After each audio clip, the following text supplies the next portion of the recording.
श्री संत धुंडा महाराज देगलूरकर सेवा प्रतिष्ठान माजलगाव आणि राजस्थानी सेवा समाज मंडळ माजलगाव यांच्या संयुक्त विद्यमाने 3 दिवसीय प्रवचनमालेचे आयोजन महाराजांचं आगमन या नियोजित स्थळी झालेलं आहे। महाराजांचं आगमन व्यासपीठाकडे होणार आहे आणि प्रतिमा पूजन दीप प्रज्वलन इथे संपन्न होणार आहे। दीप प्रज्वलन आणि प्रतिमा पूजन करण्यासाठी मी श्री संत धुंडा महाराज देगलूरकर सेवा प्रतिष्ठानच्या वतीने अध्यक्ष माननीय श्री मधुकररावजी वैद्य, त्याचबरोबर माननीय ज्येष्ठ सदस्य माननीय श्री रंगनाथरावजी सावंत आणि विजय मामा लोणकर यांनाही गुरुपूजनासाठी आमंत्रित करते। त्याचबरोबर गोपी किशनजी इंदानी यांनाही सेवा प्रतिष्ठानच्या वतीने या गुरुपूजन आणि दीप प्रज्वलनासाठी व्यासपीठावर मी आमंत्रित करते। सर्व हरिभक्तांच्या उपस्थितीमध्ये श्री गुरु चैतन्य महाराज देगलूरकर प्रतिष्ठानचे अध्यक्ष, त्याचबरोबर राजस्थानी सेवा समाज मंडळाचे पदाधिकारी माननीय श्री गोपी किशनजी इंदाणी, त्याचबरोबर लोणकर मामा आणि ज्येष्ठ सदस्य माननीय श्री रंगनाथरावजी सावंत या सर्वांच्या उपस्थितीमध्ये दीप प्रज्वलन इथे संपन्न होत आहे। गुरुर् ब्रह्मा गुरुर् विष्णू गुरुर्देव महेश्वरा गुरुर् साक्षात परब्रह्म तस्मै श्री गुरुवे नमः। श्री गुरु चैतन्य महाराज देगलूरकर यांच्या उपस्थितीमध्ये इथे प्रतिमा पूजन आणि दीप प्रज्वलन संपन्न झालेलं आहे। श्री संत धुंडा महाराज देगलूरकर सेवा प्रतिष्ठान माजलगाव आणि राजस्थानी सेवा समाज मंडळ माजलगाव यांच्या संयुक्त विद्यमाने 3 दिवसीय प्रवचनमाला ज्ञानेश्वर माऊलींचा हरिपाठ आपण इथे श्रवण करत आहोत। आजचं हे दुसरं पुष्प ग्रंथपूजन आणि गुरुपूजन संपन्न करत आहेत। प्रतिष्ठानचे अध्यक्ष माननीय श्री मधुकररावजी वैद्य, ज्येष्ठ सदस्य माननीय श्री विजूमामा लोणकर, त्याचबरोबर उपस्थित आहेत माननीय श्री रंगनाथरावजी सावंत आणि राजस्थानी सेवा समाज मंडळ संपन्न होत आहे।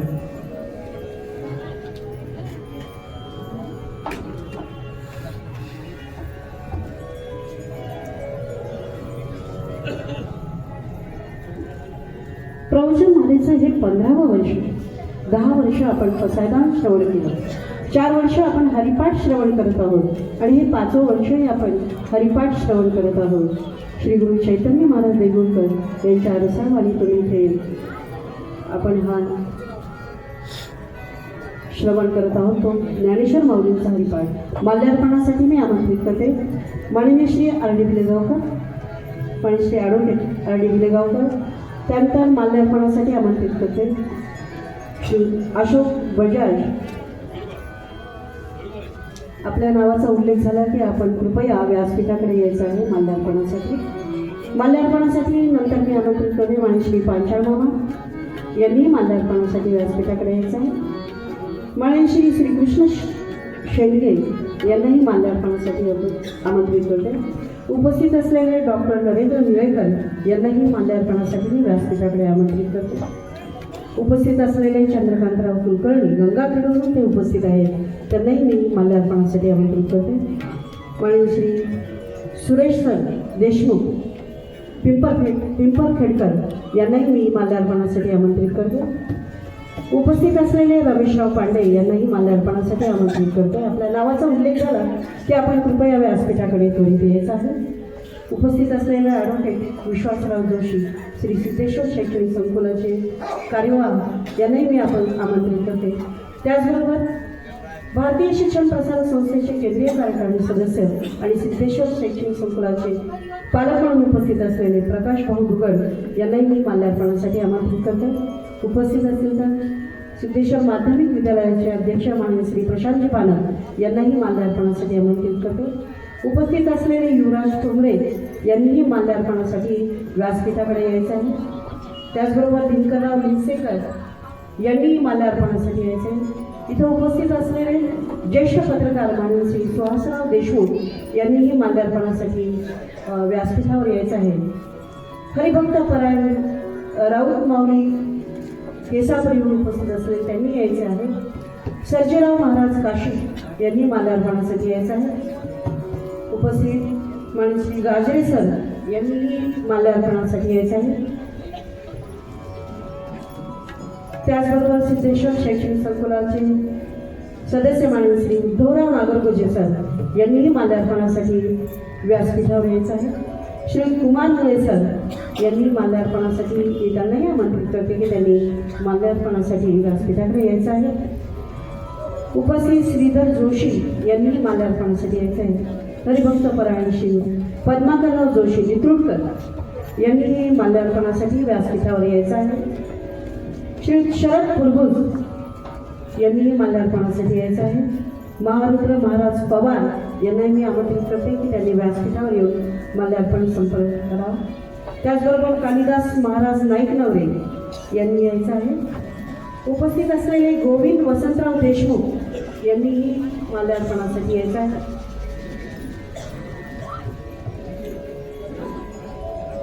सेलूहून मुद्दाम ह्या प्रवचनमालेसाठी उपस्थित असलेले माननीय श्री महेश खारकर यांनी यायचं आहे. माल्यार्पणासाठी मी आमंत्रित करते. त्याचबरोबर उपस्थित असलेले बालासाहेब उमरीकर सेलूहून उपस्थित आहेत आज प्रवचनमालेसाठी. त्यांनाही मी आमंत्रित करते की त्यांनी व्यासपीठावर माल्यार्पणासाठी यायचं आहे. गंगाखेडहून मुद्दामहून उपस्थित असलेले माननीय श्री गोविंद देशपांडे यांनीही माल्यार्पणासाठी व्यासपीठावर यायचं आहे.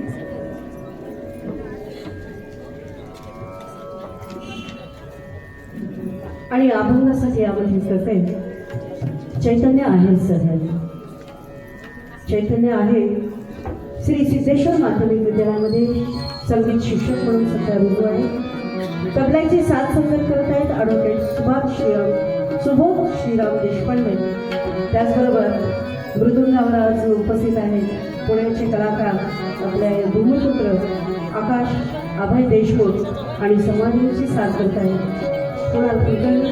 हे सिद्धेश्वर CBSE स्कूलमध्ये शिक्षक आहेत आणि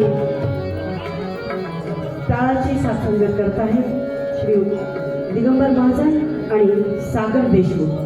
सादर करते अभंग.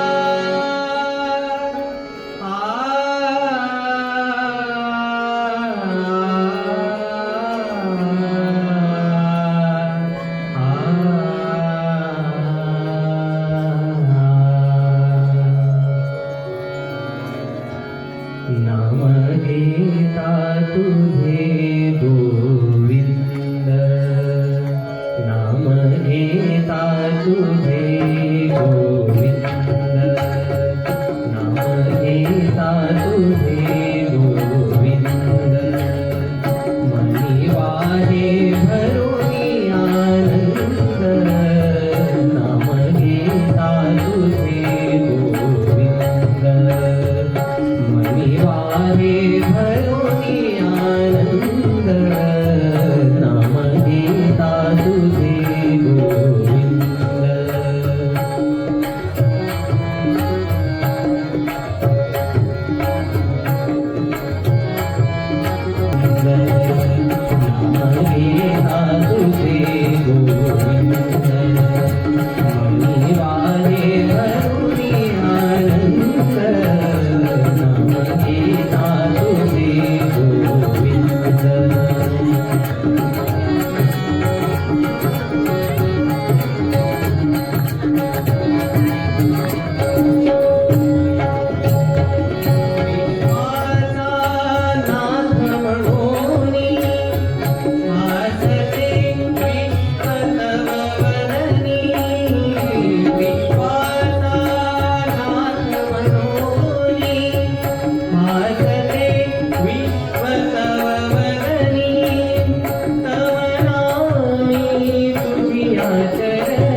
राम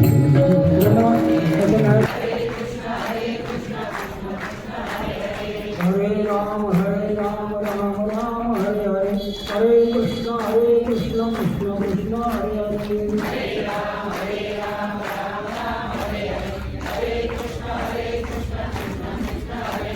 हरे राम राम राम हरे हरे हरे कृष्ण कृष्ण कृष्ण हरे हरे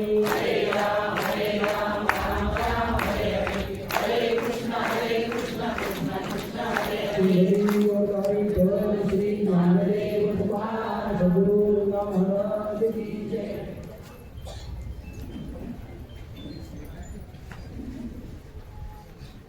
भावे वीण भक्ती भक्ती वीण मुक्ती बळे वीण भक्ती बोलू नये कैसेनी दैवत प्रसन्न त्वरित उगार आहे निवांत क्षणसी वाया सायास करिसी प्रपंच दिननिशी हरिसी न भजसी कवण्या गुणे ज्ञानदेव म्हणे हरिजप करणे तुटेल धरणे प्रपंचाचे हरिमुखे म्हणा पुण्याची गणना कोण करी। सेवा प्रतिष्ठान आणि राजस्थान सेवा संघ यांच्या वतीनं आयोजित केलेल्या या प्रातिवार्षिक प्रवचन मालेच्या या वर्षीच्या द्वितीय सत्राला आपण आरंभ करतो आहोत। ज्ञानेश्वर महाराजांच्या हरिपाठातल्या 4थ्या अभंगाचा विचार आपण करतो आणि या अभंगामध्ये ज्ञानेश्वर महाराजांनी जी भूमिका मांडली ती मागच्या अभंगातल्या शेवटच्या चरणाला अनुसरून ज्ञानदेवा ध्यानी रामकृष्ण मने अनंत जन्मोनी पुण्य होय। ध्यानी मने रामकृष्ण राहण्याकरता काय लागतं, ती भक्ती निर्माण होण्याकरता काय लागतं याचा विचार या अभंगामध्ये ज्ञानेश्वर महाराजांनी केला। काल त्या संबंधामध्ये आपण थोडासा विचार करून आलो। भावे वीण भक्ती भक्ती वीण मुक्ती बळे वीण शक्ती बोलू नये, हे बोलू नये हे आपल्याला सगळीकडे विचारात घ्यायचं आहे। भावे वीण भक्ती बोलू नये, बळे वीण शक्ती बोलू नये, भक्ती वीण मुक्ती बोलू नये। हे बोलू नये या शब्दाचा अर्थ काय करायचा या संबंधामध्ये 2 विकल्प आपण काल मांडले होते। बोलू नये या शब्दाचा अर्थ शब्दाची वाच्यता होऊ नये या अर्थाने बोलू नये या पदाचा विचार केला जातो। आणि दुसरा विचार आहे बोलू नये हे पद नेहमी अशक्य कोटी सांगण्याकरता वापरलं जातं। अमकी अमकी गोष्ट त्या संबंधामध्ये बोलू नका म्हणजे त्या संबंधामध्ये वाच्यता होत नाही, त्या संबंधी ती गोष्ट अशक्य कोटीतली आहे। तसं भावेवीण भक्ती भाव अंतःकरणामध्ये नसेल तर भक्ती निर्माण होणं हे अशक्य कोटीतलं आहे। भक्ती नसेल तर मुक्ती मिळणं मोक्ष मिळणं हे अशक्य कोटीतलं आहे। बळे वीण शक्ती बोलू नये, बळ नसेल तर शक्तीचा विचार करणं अशक्य आहे। या तिन्ही गोष्टी ज्ञानेश्वर महाराजांनी अशक्य कोटीतल्या म्हणून आपल्याला सांगितल्या। आपण काल त्या संबंधाने विचार करून आलो, त्याच्यातल्या भावाचा विचार आपण करत होतो।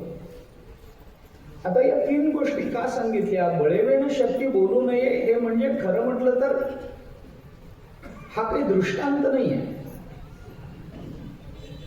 भावेवीण भक्ती बोलू नये कसं, जसं बळेवीण शक्ती बोलू नये असं दृष्टांत नाही दिलेला।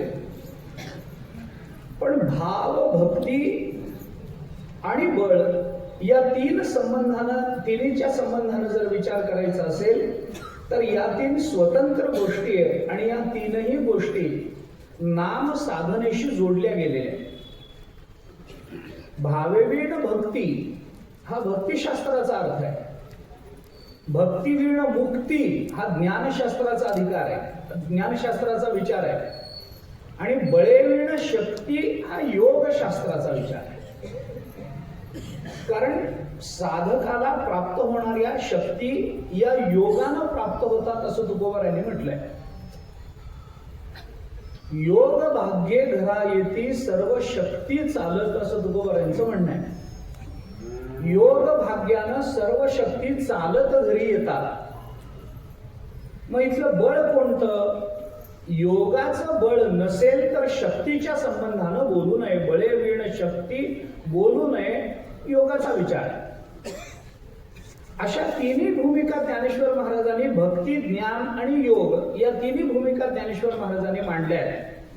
त्याच्यातल्या सगळ्याच गोष्टींचा विचार आपल्याला आपल्या मर्यादेत करता येईल असं नाही, पण भाव आणि भक्ती या दोन संबंधानं हरिपाठाच्या परिप्रेक्ष्यातून आपल्याला याचा विचार करणं शक्य आहे. भाव काय आहे? भावे विण भक्ती बोलू नये. भाव काय आहे? भाव या शब्दाचा सरळ अर्थ आहे प्रेम. जे प्रेम सगळ्या भक्तीच्या मुळाशी आहे. अंतःकरणामध्ये भाव नाही आणि तरीही भक्ती कोणी जर दाखवत असेल तर ती भक्ती म्हणजे देवाबरोबर केलेला व्यभिचार आहे, असं तुकोबारांनी म्हटलंय. काल आपण विचार करून आलो. देवापायी नाही भाव, भक्ती वरी वरी भाव, वरी वरी वरी वाव, समर्पिला देह नाही तो हा व्यभिचार, असं तुकोबारांनी म्हटलंय. व्यभिचार या शब्दाचा सरळ अर्थ आपण करायचा. व्यभिचार म्हणजे काय? व्यभिचार म्हणजे चित्ताला दिलेलं दुसरं आलंबन म्हणजे व्यभिचार असतो भक्तीच्या दृष्टीने. स्वतंत्र विचार आहे. परमात्म्याचं चिंतन करताना परमात्मा सोडून संसाराचं चिंतन करणं याला व्यभिचार म्हटलं जातं. परमात्मा सोडून आमच्या विचाराला, परमात्मा सोडून आमच्या चित्ताला, परमात्मा सोडून आमच्या चिंतनाला जर आम्ही दुसरा कोणता विषय दिला तर भक्तिशास्त्राच्या दृष्टीने तो व्यभिचार होतो. आमच्या इंद्रियाने परमात्म्याची उपासना केली पाहिजे. ती इंद्रिय जर संसाराची सेवा करत असतील तर तो व्यभिचार झाला. म्हणून अशी व्यभिचारी भक्ती परमार्थाला मान्य नाही, भक्तिशास्त्राला मान्य नाही. भाव म्हणजे काय आहे? भाव या शब्दाचा अर्थ आहे प्रेम. आणि प्रेम म्हणजे सगळ्या परमार्थाचं, भक्तिशास्त्राचं मूळ आहे. आपण काल त्या संबंधामध्ये थोडासा विचार करून आलो. कारण प्रेमणस्तु प्रथमावस्था भाव इत्युच्यते बुधैही, ही उज्ज्वल निर्मणीतली व्याख्या जर आपण बघितली तर काल त्याही संबंधामध्ये आपण बोलून आलो. प्रेमाच्या पहिल्या अवस्थेला भाव असं म्हणतात. तर तो रती अंकुरोत्पत्ती, मधुसूदन सरस्वतींनी रतीच्या अंकुर असं म्हटलंय. तो भाव आहे.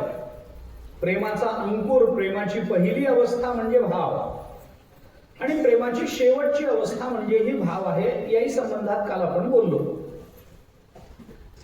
भावाचं सामर्थ्य अलौकिक आहे. असं आहे, भावामध्ये इतकं सामर्थ्य आहे. सर्व भावानं देवाला शरण जा, काल आपण बोललो ना, म्हणून शरण जावे सर्व भावे देवासी, तो हा उतरील पार भवदुस्तर नदीचा. या शरणागतीमध्ये भाव नसेल तर तो हा उतरील पार असं होणार नाही. परिणामाकरता क्रिया करून चालत नाही. परिणामाकरता क्रियेमागचा भाव शुद्ध लागतो. क्रियेचा परिणाम होतो की नाही तर होतो, पण क्रियेच्या मागे जो भाव असतो तो भाव त्या क्रियेतून प्राप्त होणाऱ्या फलाला तीव्र अथवा मंद बनवत असतो. त्यामुळे क्रिया करताना सुद्धा त्याच्या मागे भाव लागतो. क्रिया करताना सुद्धा त्याच्या मागे भावना लागते. एखाद्या आपण काल उदाहरण दिलं ना, आई जेव्हा बालकाला रागवते, मारते, त्यावेळेला रागावणं, मारणं, गाढव म्हणणं, मूर्ख म्हणणं हे शब्द चांगले नाही आहेत, ही गोष्ट खरी आहे. पण ते करण्यामागे, ते शब्द, ती शिवी उच्चारण्याच्या मागे तिच्या अंतःकरणातल्या भावाची विशुद्धता बघितली तर ते शब्द सुद्धा परिणामाला तीव्र करतात ना. मनः कृतं कृतं रामन शरीरम कृतं कृतं येनैवा लिंगिता कांता तेनैवा लिंगिता सुता, असं एक प्रमाण, एक उदाहरण आपल्याला योग वासिष्ठांनी दिलंय. ज्ञानोबारांनी जवळजवळ तेच उदाहरण त्याच दृष्टांतासह आपल्याला ज्ञानेश्वरीमध्ये घेतलेलं दिसतं. पतिपुत्रा ते अलिंगी एकची ते तरुणांगी परिपुत्र भावाच्या अंगी नरी घे काम, असं ज्ञानोबारांनी म्हटलंय. एक स्त्री जेव्हा आपल्या पुत्राला आलिंगन देते आणि तीच स्त्री जेव्हा आपल्या पतीला आलिंगन देते, तेव्हा आलिंगन देण्याची क्रिया दोघांच्याही संबंधानं समान असली तरी आलिंगनाचा परिणाम दोन्ही क्रियांमधून समानत्वानं येत नाही ना. पतीला आलिंगन देताना तिच्या अंतःकरणातला भाव हा समर्पणाचा आहे, पुत्राला आलिंगन देताना तिच्या अंतःकरणातला भाव वात्सल्याचा आहे. क्रिया समान असली तरी भाव वैविध्यावरून परिणाम वैविध्याचा विचार कर्मशास्त्रामध्ये केला जातो. कर्मशास्त्रातच नाही, ज्ञानशास्त्रातही असंच आहे, भक्तिशास्त्रातही असंच आहे. आपण विचार करून बघा या गोष्टीचा की एखादी क्रिया ज्या वेळेला आपण करतो ते क्रिया करण्याच्या मागे भाव काय आहे, अंतःकरणातला विचार काय आहे, ती क्रिया करण्याच्या मागे आपल्या अंतःकरणात हेतू काय आहे, काय भूमिका डोळ्यासमोर ठेवून आपण ती क्रिया करतो आहोत, यावरून त्या क्रियेचं फल आपल्याला कशा तीव्रतेनं प्राप्त व्हावं हे ठरत जातं.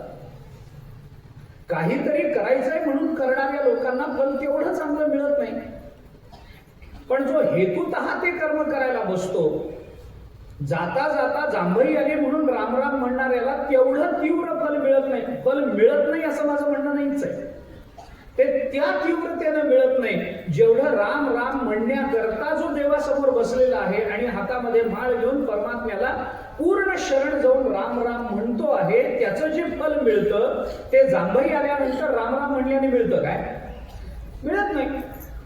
राम म्हणणं दोन्हीकडे जरी असलं तरी सुद्धा ती क्रिया करताना, तो उच्चार करताना त्याच्या मागे भाव काय असेल याच्यावरून त्या क्रियेचा परिणाम दिसतो, परिणामाची तीव्रता दिसते. म्हणून भावाचं सामर्थ्य एक स्वतंत्र मानलं गेलं. भावापुढे बळ नाही कोणाचे सबळ असं तुकोबारांनी म्हटलं. भाव असेल सगळं बळ तिथे आहे. मोठे भावार्थाचे बळ देव झाला त्याचे बाळ, तुकोबारांची भाषा. विचार करा, भगवान श्रीकृष्ण यशोदेच्या पोटी आले नाही, ते आले देवकीच्या पोटी. देवकीच्या पोटी आले, पण यशोदेला भगवंताला बघून पान्हा फुटतो, हा परिणाम कशाचा मानायचा? भावाचा परिणाम. हा परिणाम भावाचा.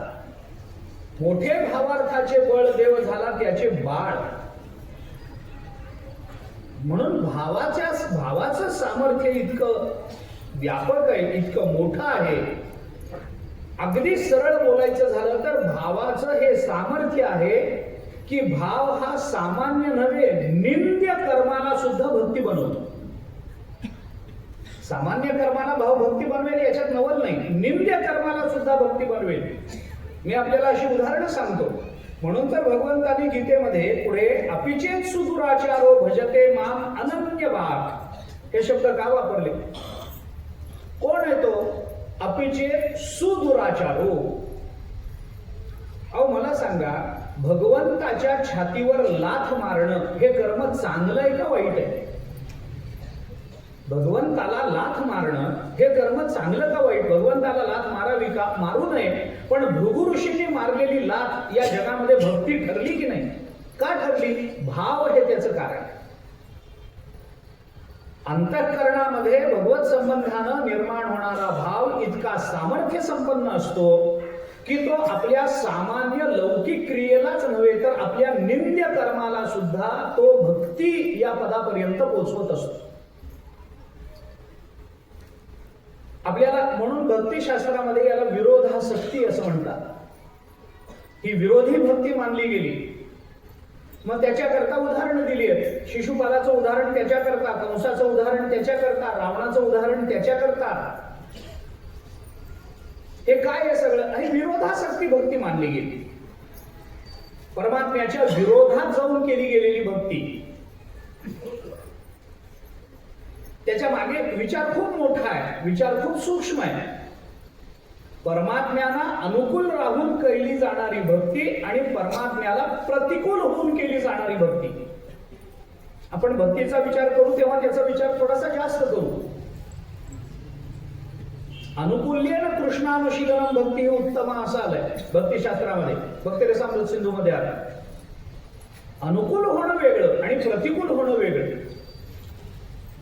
मी आपल्याला साधं उदाहरण या संबंधामध्ये सांगतो.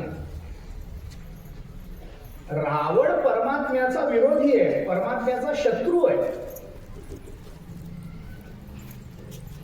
त्या एक कथा आली एका रामायणामध्ये.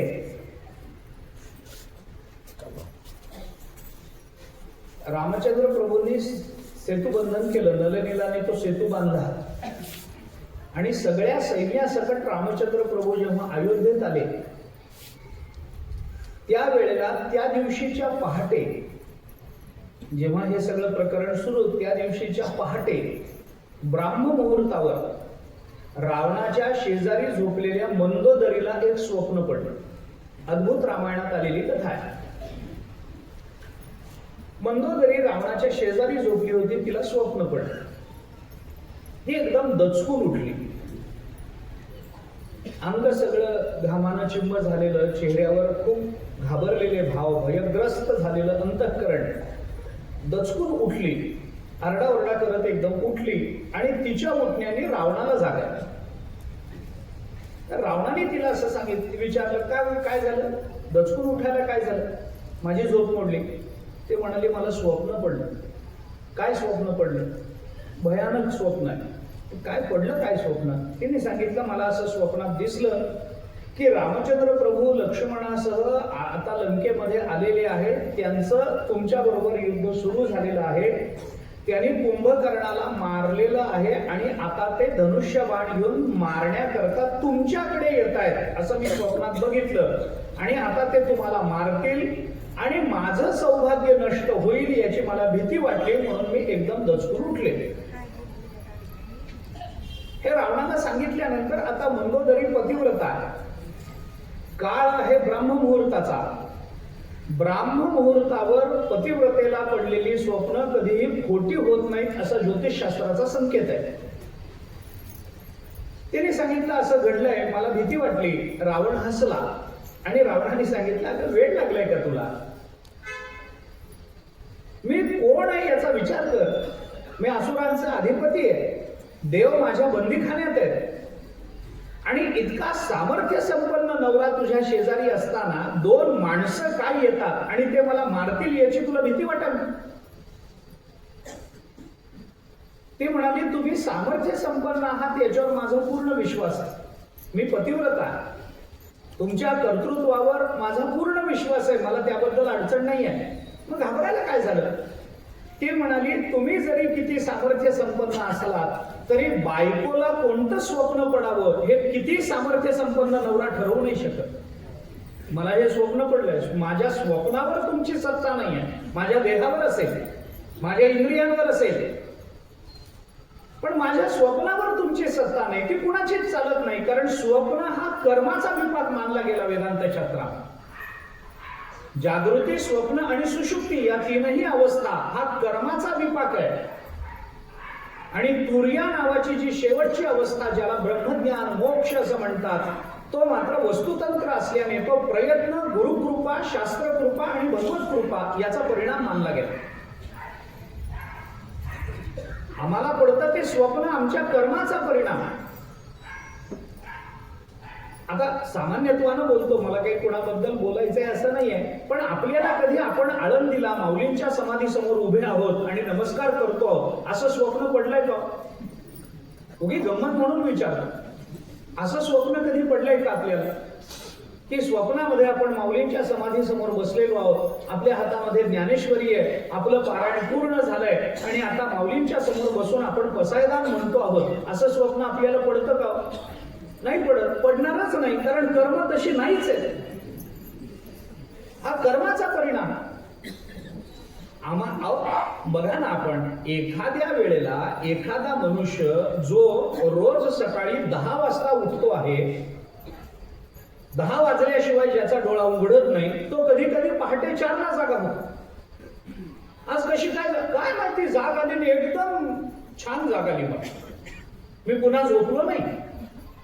आणि कधी कधी रोज पहाटे 4 वाजता उठणारा एखादा माणूस 10 वाजेपर्यंत एखाद्या दिवशी उठत नाही, अंथरुणावर तसाच गाढ झोपलेला असतो. रोज 4ला उठणारा, नित्यनियम करणारा, स्नान करून देवपूजेला बसणारा, पहाटे रोज उठणारा, 10 वाजेपर्यंत उठत नाही. घरच्यांना कधी कधी संशय येतो, आहे का होतं असं? बरोबर. काही लोक अशी असतात की त्यांना नेहमी स्वप्न पडतात, काही लोक असे असतात त्यांना स्वप्नच पडत नाही, आणि कधीच स्वप्न न पडणाऱ्याला कधीतरी वेगळंच काहीतरी स्वप्न पडतं. रोज स्वप्न पडणाऱ्याला कधी कधी एकही स्वप्न पडत नाही. का होतं असं? कारण हे कर्माचे परिणाम आहेत, हा प्रारब्ध भोग आहे. कोणत्या वेळेला आम्हाला कोणतं स्वप्न पडावं हे आमच्या कर्मावर ठरतं. आम्हाला केव्हा डोळा लागावा आणि आम्हाला केव्हा जाग यावी हे आमच्या प्रारब्धावर, हे आमच्या कर्मावर ठरतं. कधी कधी लवकर डोळा लागतो, कधी कधी 2-3 वाजेपर्यंत तळमळ करावी लागते. का? कारण पाप आडवं आलं की झोप लागत नाही. पळून या गेली झोप होते पाप आडते, तुकोबारायांनी म्हटलं. असं होतं बऱ्याच वेळेला. तर मंदोदरीने रावणाला असं सांगितलं की मला कोणतं स्वप्न पडावं, माझ्या कर्माचा विपाक कोणता असावा हे ठरवण्याचं सामर्थ्य देवाला सुद्धा नाही. तस्मात् शास्त्रम प्रमाणन्ते कार्याकार्य व्यवस्थित. कार्याचा परिणाम काय असावा हे कोण ठरवतं? भगवान अर्जुनाला म्हणतात, अर्जुना शास्त्र ठरवतं. म्हणून आपण चांगलं कर्म केलं तर शास्त्र आपल्याला चांगलंच फल देते. कृत्याकृत्य शास्त्रेची करावी पारखी, म्हणून अकृत्य ते पुढे लोकी वाळावे गा, त्याचा त्याग करावा. 16व्या अध्यायाच्या शेवटी कृत्याकृत्य व्यवस्था अनुष्ठावया पार्था, शास्त्रची एक सर्वथा प्रमाण तुझं. 17व्याची सुरुवात करताना ज्ञानोबा हे बोलून दाखवतात. 16व्याचा समारोप आणि 17व्याचा आरंभ उपक्रम एकच आहे, एकाच विचाराचे असणारच. मंदोदरीने सांगितलं मला स्वप्न पडलं. काय कसे आले ते इकडं लंकेमध्ये? म्हणे त्याने त्यांच्याकडून दगड तरले गेले. रावण हसला. अगं एक माणूस समुद्राच्या पाण्यावर दगड त्याच्या कृपेने तरंगतात म्हणून तुला घाबरायचं काही कारण आहे का? ते म्हणाले अहो असं काय म्हणता तुम्ही? ज्याच्या नावाने दगड तरतात तो काही सामान्य अधिकाराचा व्यक्ती, असं माणूस आहे असं तुम्हाला वाटतं? रावण हसला. रावण म्हणाला अगं त्याच्यात काय, दगड तारला म्हणून काय माणूस मोठा झाला काय? त्याला काय असतं, मी तारून दाखवतो, मलाही तारता येतात दगड. ते म्हणाले काहीतरी काय बोलतात? अहो राम नामानं दगड तरले, तुम्ही कसे ताराल? तो म्हणाला मी दाखवतो तुला. पहाट झालेलीच होती. मंदोदरीला घेतलं, त्या समुद्राच्या काठावर आला. रावणाने एक दगड उचलला तिथला आणि समुद्रामध्ये टाकून दिला. तो दगडही तरंगला. रामाचाच तरंगला असं नाही, रावणाचाही दगड तरंगला. मंदोदरीला आश्चर्य वाटलं. मंदोदरी म्हणाली अहो तुमचा दगड कसा तरला? रावणाने विचारलं त्यांचा कसा तरला? त्याने सांगितलं त्याने दगडावर राम लिहिलं होतं. रावण म्हणाला मी रामच लिहिलं होतं, मी काय रावण लिहून दगड नाही तारला, मी त्याच्यावर रामच लिहिलं होतं. दगड तरणं एवढंच महत्वाचं आहे ना, मी रामच लिहिलं. मग मंदोदरी म्हणाली अहो एवढं जर तुम्हाला कळतं की त्याच्या नावाने दगड तरतो तर त्याच्याशी कशा करता तुम्ही विरोध पत्करला? त्याची बायको का पळवून आणली तुम्ही? मग रावणाने जो खुलासा केलाय त्याला भक्तिशास्त्रामध्ये विरोधासक्ती म्हटलं गेलं. ही कथा आली आहे. रावणाने तिला सांगितलं मला त्याच्या बायकोबद्दल अभिलाषा आहे म्हणून मी उचलून आणलंय असं नाही आहे मंदोदर. अगर त्या सीतेपेक्षा तू कितीतरी पटीने जास्त सुंदर आहेस. आणि हे अध्यात्म रामायणाच्या शेवटी हे मंदोदरीनं स्वमुखानं रावणाला सांगितलं. आपण अध्यात्म रामायण बघा. रावण जेव्हा पडला तेव्हा मंदोदरी तिथे गेली रणांगणावर आणि मंदोदरीनं रावणाच्या समोर सांगितलं अहो काय म्हणून त्या सीतेचा नाद तुम्ही केला आणि आता ही अवस्था प्राप्त करून घेतली.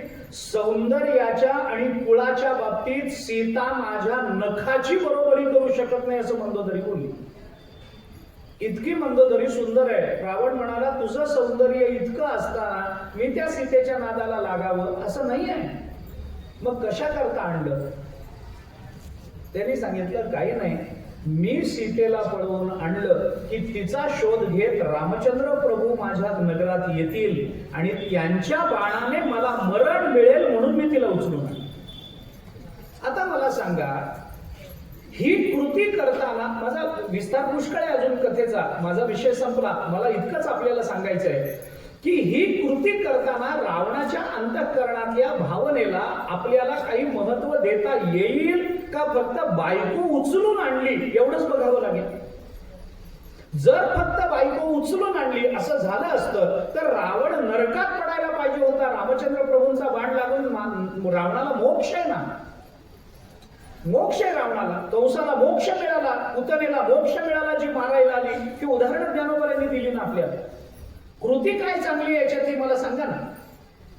अर्जुन देवाला सांगतोय, तुझे अवतार्य जाणव स्वतंत्र, देताना म्हणसी पात्रा पात्र, कैवल्य ऐसे पवित्र वैरियाही दिधले, मोक्ष दुराराध्य कीर होय, तरी तो आराधी तुझे पाय, तू धाडील तेथ जाये पायी पूजैसा, तुवा संकादिकाचे निमाने, सायुज्य सौरसू केला पुतने, जे विषाचे स्तनपाने मारू आली तिला तुम्ही मोक्ष देता. आणि कोणता मोक्ष देता? जो सनकाधिकांना दिला तो मोक्ष देता. मग सनकाधिक आणि पुतना यांना जर फल समान मिळणार असेल तर या दोघात काही अंतर नाहीच आहे का? आहे ना, अंतर आहे. सनकाधिक भक्त आहे, पुतना विरोधी आहे, पण दोघांनाही ज्या अर्थी सायुज्य नावाचा मोक्ष समानत्वानं मिळतो त्याचा अर्थ या दोघांच्या क्रिया परस्पर विरुद्ध असूनही भावाची तीव्रता समान आहे हे मानावं लागतं. माझा मुद्दा इथे आहे.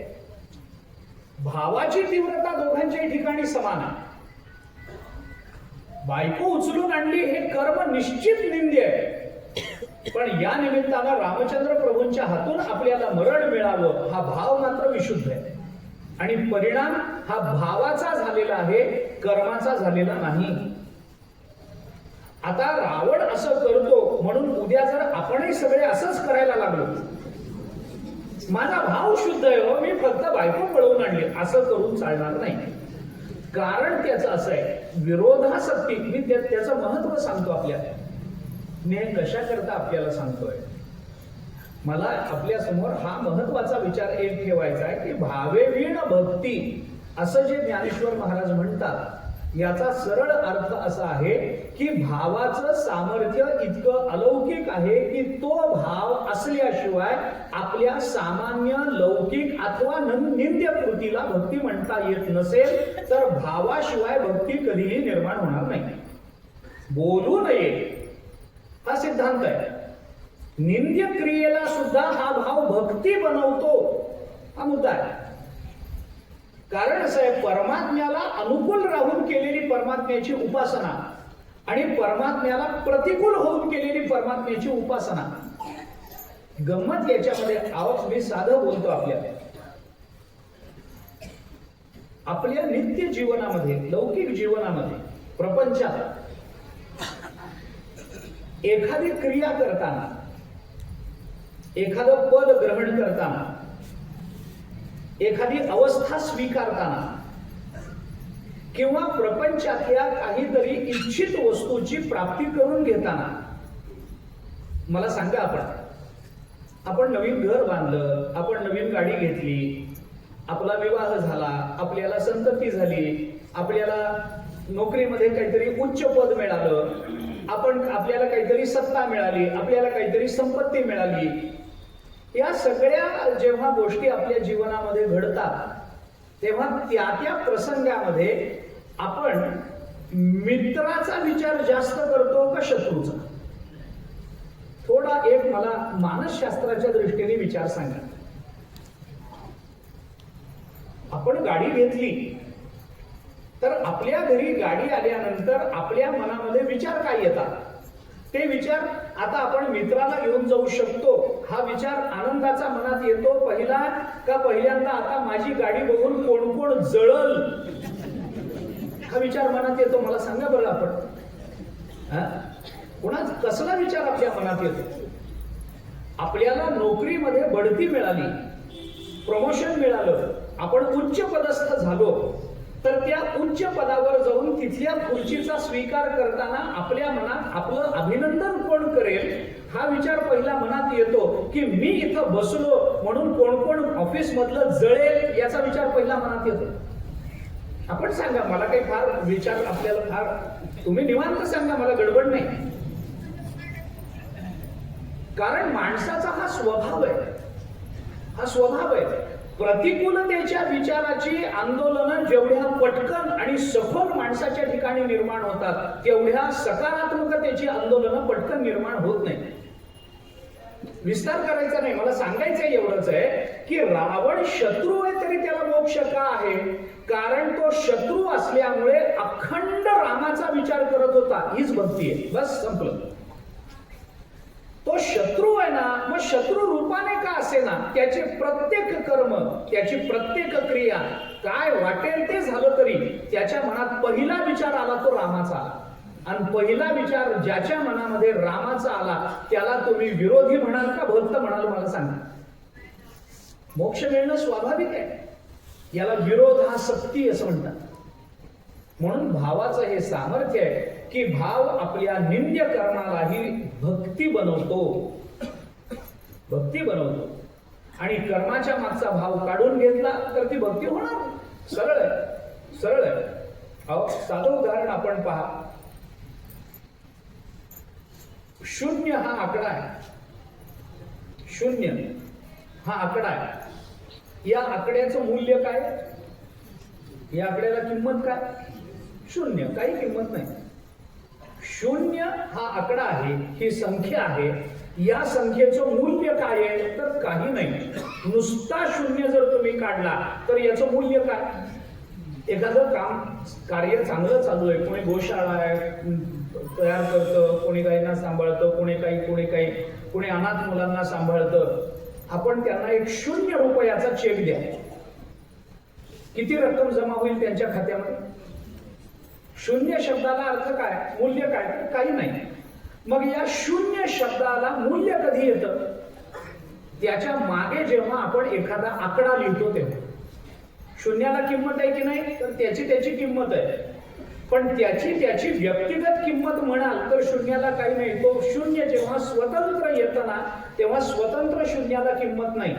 पण ते जेव्हा एखाद्या आकड्याला घेऊन तो 0 येतो ना त्यावेळेला त्या आकड्याची दशपटीनं किंमत वाढवण्याचं सामर्थ्य त्या शून्यामध्ये आहे ना. तसं आपण केलेली क्रिया म्हणजे 0 आहे आणि त्याच्या मागे लिहिलेला आकडा म्हणजे भाव. हे लक्षात घ्या. क्रिया महत्वाची आहे की नाही? आहे. पण क्रिया महत्वाची कधी? जेव्हा त्या क्रियेच्या मागे आपला भाव विशुद्ध असेल तर त्याचं मूल्य वाढतं. बरं, नुसता भाव ठेवला तर मूल्य काय? काही मूल्य नाही. देवाबद्दल फक्त भाव आहे. अरे पण कधी तुळशी पत्र वाहा, कधी बेल वाहा, कधी देवाला पाणी घाल, कधी त्याचं नामस्मरण कर, कधी त्याचं ध्यान कर, कधी नाही होत माझा भाव आहे, माझा भाव आहे. असा भाव नुसता ठेवला तर जगात त्याला भाव मिळत नाही. साधा विचार. नुसता भाव आहे, भाव आहे, नुसता भाव घेऊन काय करायचं? मी दृष्टांत सांगतो अनेक वेळेला. भाव महत्वाचा आहे. एका कथेमध्ये एकाने सांगितलं भाव भगवंताबद्दलचा फार महत्वाचा. नुसता भाव ठेवला की माणसाला सगळं काही मिळतं. कारण भाव भक्ती निर्माण करतो. भक्ती निर्माण झाली की परमात्मा त्याला उपाशी राहू देत नाही. परमात्मा त्याचं सगळं करतो. म्हणून भाव महत्वाचा, भाव महत्वाचा. भावाने सगळं मिळतं. कथेमध्ये ऐकलं, कथा संपली, घरी आला, बायकोला म्हणाला कथा 4-5 तास झाली, भूक लागली, काहीतरी जेवण कर. ती म्हणाली अहो घरामध्ये तांदूळाचा दाणा नाही, मी काय जेवण करू? काहीतरी आणून द्या तर मी करून घालते तुम्हाला. तो म्हणाला अगं मी आत्ता कथेत ऐकून आलोय, काही नसलं तरी नुसता भाव असला की सगळं मिळतं. मग घरात तांदूळ आहे कसा भाव ठेव म्हणजे तांदूळ येतील. बरं, ती पण कथा ऐकूनच घरी ऐकू आली होती, ती कथेला होतीच. ती म्हणाली काय म्हणता? नाही भाव ठेव नुसता. आपण आता ऐकलं ना, भाव ठेवला की सगळं मिळतं. घरात तांदूळ आहेत असा भाव ठेव, तांदूळ मिळतील. ती म्हणाली एवढं सगळं करण्यापेक्षा माझं पोट भरलंय असा भाव ठेवा म्हणजे सगळीच पीडा मिटून गेली. भागलं काय याच्याने? नुसता भाव असणं हे महत्वाचं आहे का? नाही ना. त्याला कृतीतून अभिव्यक्ती झाली पाहिजे. गोष्ट खरी. माते नेणोनी भजन ते वायाची गा अज्ञान मनोनी कर्माचे डोळे ज्ञान ते निर्दोष होवावे. ज्ञानवरा बोलतात 9वा अध्याय. बघा आपण मला हे सांगण्याचं कारण एवढं आहे की भाव भक्ती निर्माण करतो. अंतःकरणामध्ये भक्ती आहे हे जर मान्य करायचं असेल तर पहिल्यांदा भावाची उपलब्धी आहे हे गृहीतक स्वीकारावं लागतं, तर भक्तीची उपलब्धी मानता येत असते. भावाची अपरिहार्यता आहे, भक्तीची उपलब्धी विकल्प आहे, हे लक्षात घ्या. जरा स्पष्ट बोलतो. भावाच्या तीव्रतेवरून भक्तीच्या उपलब्धीची तीव्रता ही ठरत जाते, पण भावाची उपलब्धी हे गृहीतक आहे, ही अपरिहार्यता आहे. आणि त्या ही अपरिहार्यता का आहे? अपरिहार्यता आहे म्हणजे काय आहे? तर भक्ती निर्माण झाली पण भावाने नाही, दुसऱ्याच कोणत्या तरी कारणाने निर्माण झाली, असं जगात होत नाही. असं जगात होत नाही. पैसा आला, नोकरीतून आला नाही, चोरीतून आला, मान्य आहे. उद्योगधंद्यातून आला, मान्य आहे. कोणाचा तरी खिस्सा कापण्यातून आला, मान्य आहे. वारसा हक्कानं आला, मान्य आहे. कोणाकडून तरी कर्ज घेऊन आला, मान्य आहे. सासूरवाडीहून आला, मान्य आहे. घर जावई गेला म्हणून आला, मान्य आहे. दत्तक गेला म्हणून आला, मान्य आहे. पैसा येण्याची ही सगळी कारणं मान्य आहेत. ही सगळी कारणं मान्य आहेत. का मान्य आहेत? कारण ही शक्यता आहे. पैसा आला हेच महत्वाचं, तो कोणत्या मार्गाने आला याचे विचार अनंत असू शकतील, अनंत असू शकतील.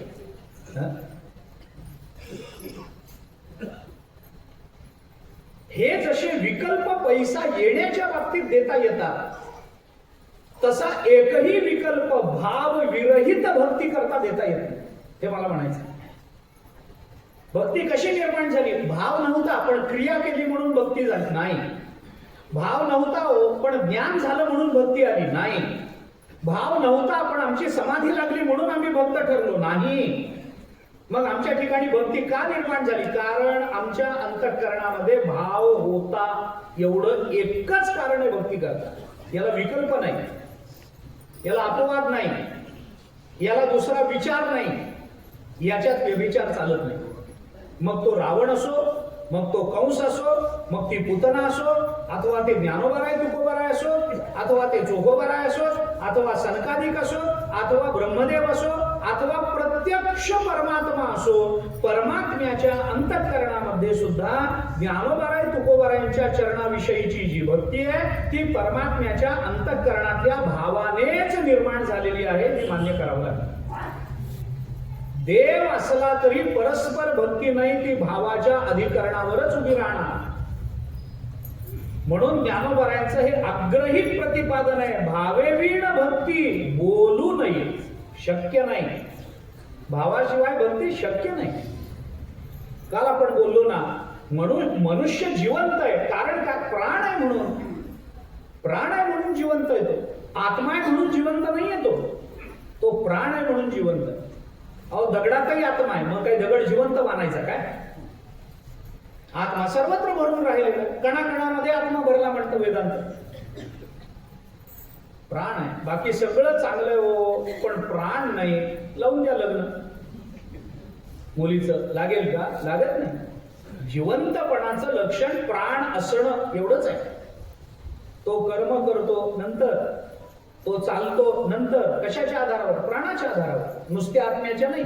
हा, आत्म्याची सत्ता आहे हे मान्य आहे, पण जिवंत असण्याचं मुख्य कारण प्राण हे आहे.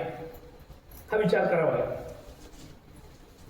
हे माणूस गेल्यानंतर आत्मा जात नाही, प्राण जातो. प्राण गेला म्हणजे मनुष्य गेला असं म्हटलं जातं. आत्मा जात नाही, आत्मा तिथंच असतो. आत्म्याला जाणं येणं नाहीये काही, तो व्यापक आहे, एक आहे. त्यामुळे ते ज्ञानोबाराने ते अज्ञानाचं लक्षण सांगितलं. आत्मा देहासी आला, येण्याची विषय भोगेला, हे अज्ञानाची लक्षण आहे. 13वा अध्याय बघा आपण. तो प्राण, हा प्राण आला, प्राण गेला हे म्हणावं नाही. हो, त्यांचा आत्मा गेला. कुठं गेला? आणि जाऊन जाईल कुठं? त्याला जायला जागा काय? हे श्रद्धांजलीच्या सभेमध्ये त्यांच्या आत्म्याला शांती लाभो, तू चिंता करू नको. कारण आत्म्याला शांती कधीही मिळत नसते. आत्मा स्वभावतः शांत असतो. आत्म्याला शांती काय लाभायची असते? त्यांच्या आत्म्याला शांती. याच्या एवढं चुकीचं विधान हे जगात दुसरं नसेल. फक्त त्याची जागा गंभीर आहे म्हणून हसता येत नाही, नाहीतर याच्यापेक्षा मोठा विनोद नाही की आत्म्याला शांती लाभावी. आत्म्याला काय शांती लाभायची असते? आत्मा कसा शांत होईल? अरे जे एक आहे, जे व्यापक आहे, जे निर्गुण निराकार आहे, जे स्वरूप आहे ते शांतच असतं. त्याला शांतीची अपेक्षा नसते. त्याला गती चांगली मिळावी हे मान्य. गेलेल्याला त्याच्याबद्दलची सद्भावना व्यक्त करत असताना त्यांना बाबा देवाच्या चरणाजवळ स्थान मिळावं, त्यांच्यावर पुढे त्यांची गती चांगली व्हावी, ते सद्गतीला प्राप्त व्हावेत, त्यांच्या दुष्कर्माचे परिणाम त्यांना भोगावे लागू नये ही सद्भावना ठेवणं मान्य. त्यांच्या आत्म्याला शांती लावू. बरं, एक बोलून जातो, मागे तेच बोलत येतात सर. मी का बोलतो आपल्याला? भावेवीण भक्ती, भावाशिवाय भक्ती निर्माण होत नाही. मग हा भाव काय आहे या संबंधात काल आपण बोलून आलो. भाव या शब्दाचा सरळ अर्थ आहे प्रेम. भक्तीचं अधिकरण आहे प्रेम. आणि प्रेम नसतो प्रथमावस्था, प्रेम नसतो अंत्यावस्था. भाव इत्युच्यते उदयी, दोन्ही चालतात. आपण काल बोलून आलो. आता हे प्रेम आहे जे सगळ्या भक्तीचं अधिकरण आहे. नारद महर्षींनी भक्ती प्रेम असाच शब्द सर्वत्र वापरला. त्या प्रेमाला भक्तीपासून वेगळं करता येत नाही. कोणतीही भक्ती प्रेमापेक्षा वेगळी होऊ शकत नाही. मग ती संसाराची भक्ती असो, अथवा ती परमात्म्याची भक्ती असो, अथवा ती संतांची भक्ती असो, अथवा ती व्यक्तीची भक्ती असो. आपण भक्तीची आलंबनं कदाचित आपल्या बुद्धीच्या मर्यादेमध्ये बदलू शकतो, पण त्या भक्तीला प्रेमापासून वेगळं काढणं या जगतामध्ये कुणालाही शक्य नाही.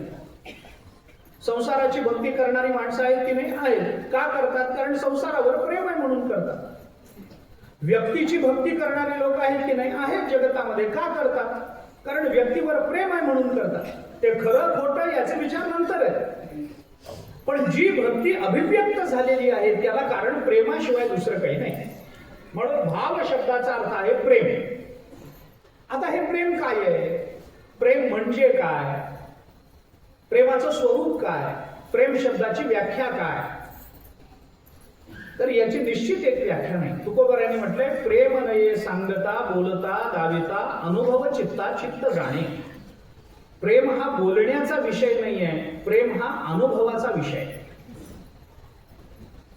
जिथे प्रेमाचा संबंध शब्दाशी येतो तिथलं प्रेम हे विकल्पामध्ये अडकतं. कदाचित ते अशुद्ध असण्याची शक्यता जास्त असते, कारण प्रेमाचा संबंध शब्दाशी आला की तो शब्द त्या प्रेमाला नासवत असतो. प्रेम ही नाजूक संकल्पना आहे, पण प्रेम ही संकल्पना जेवढी नाजूक आहे तेवढीच ती गंभीरही आहे. असं समजू नका की ज्ञानाचा विचार म्हणजे फार गंभीर आहे, प्रेमाचा विचार त्यापेक्षा गंभीर आहे. ज्ञान कळणं, ज्ञान होणं फार अवघड आहे, प्रेम कळणं त्यापेक्षा अवघड आहे. ज्ञानाचा विचार जसा महत्वाचा, प्रेमाचा विचार तसाच आहे. ज्ञान सूक्ष्म आहे, प्रेम त्यापेक्षा सूक्ष्म आहे.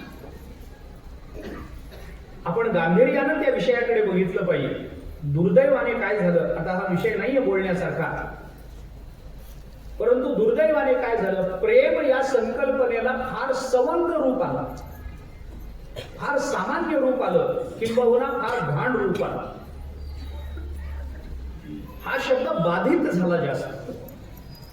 त्याचं सौंदर्य, त्याची विशुद्धता, त्याची व्यापकता, त्याचं आलंबन या सगळ्या गोष्टीचा माणसाला विसर पडला.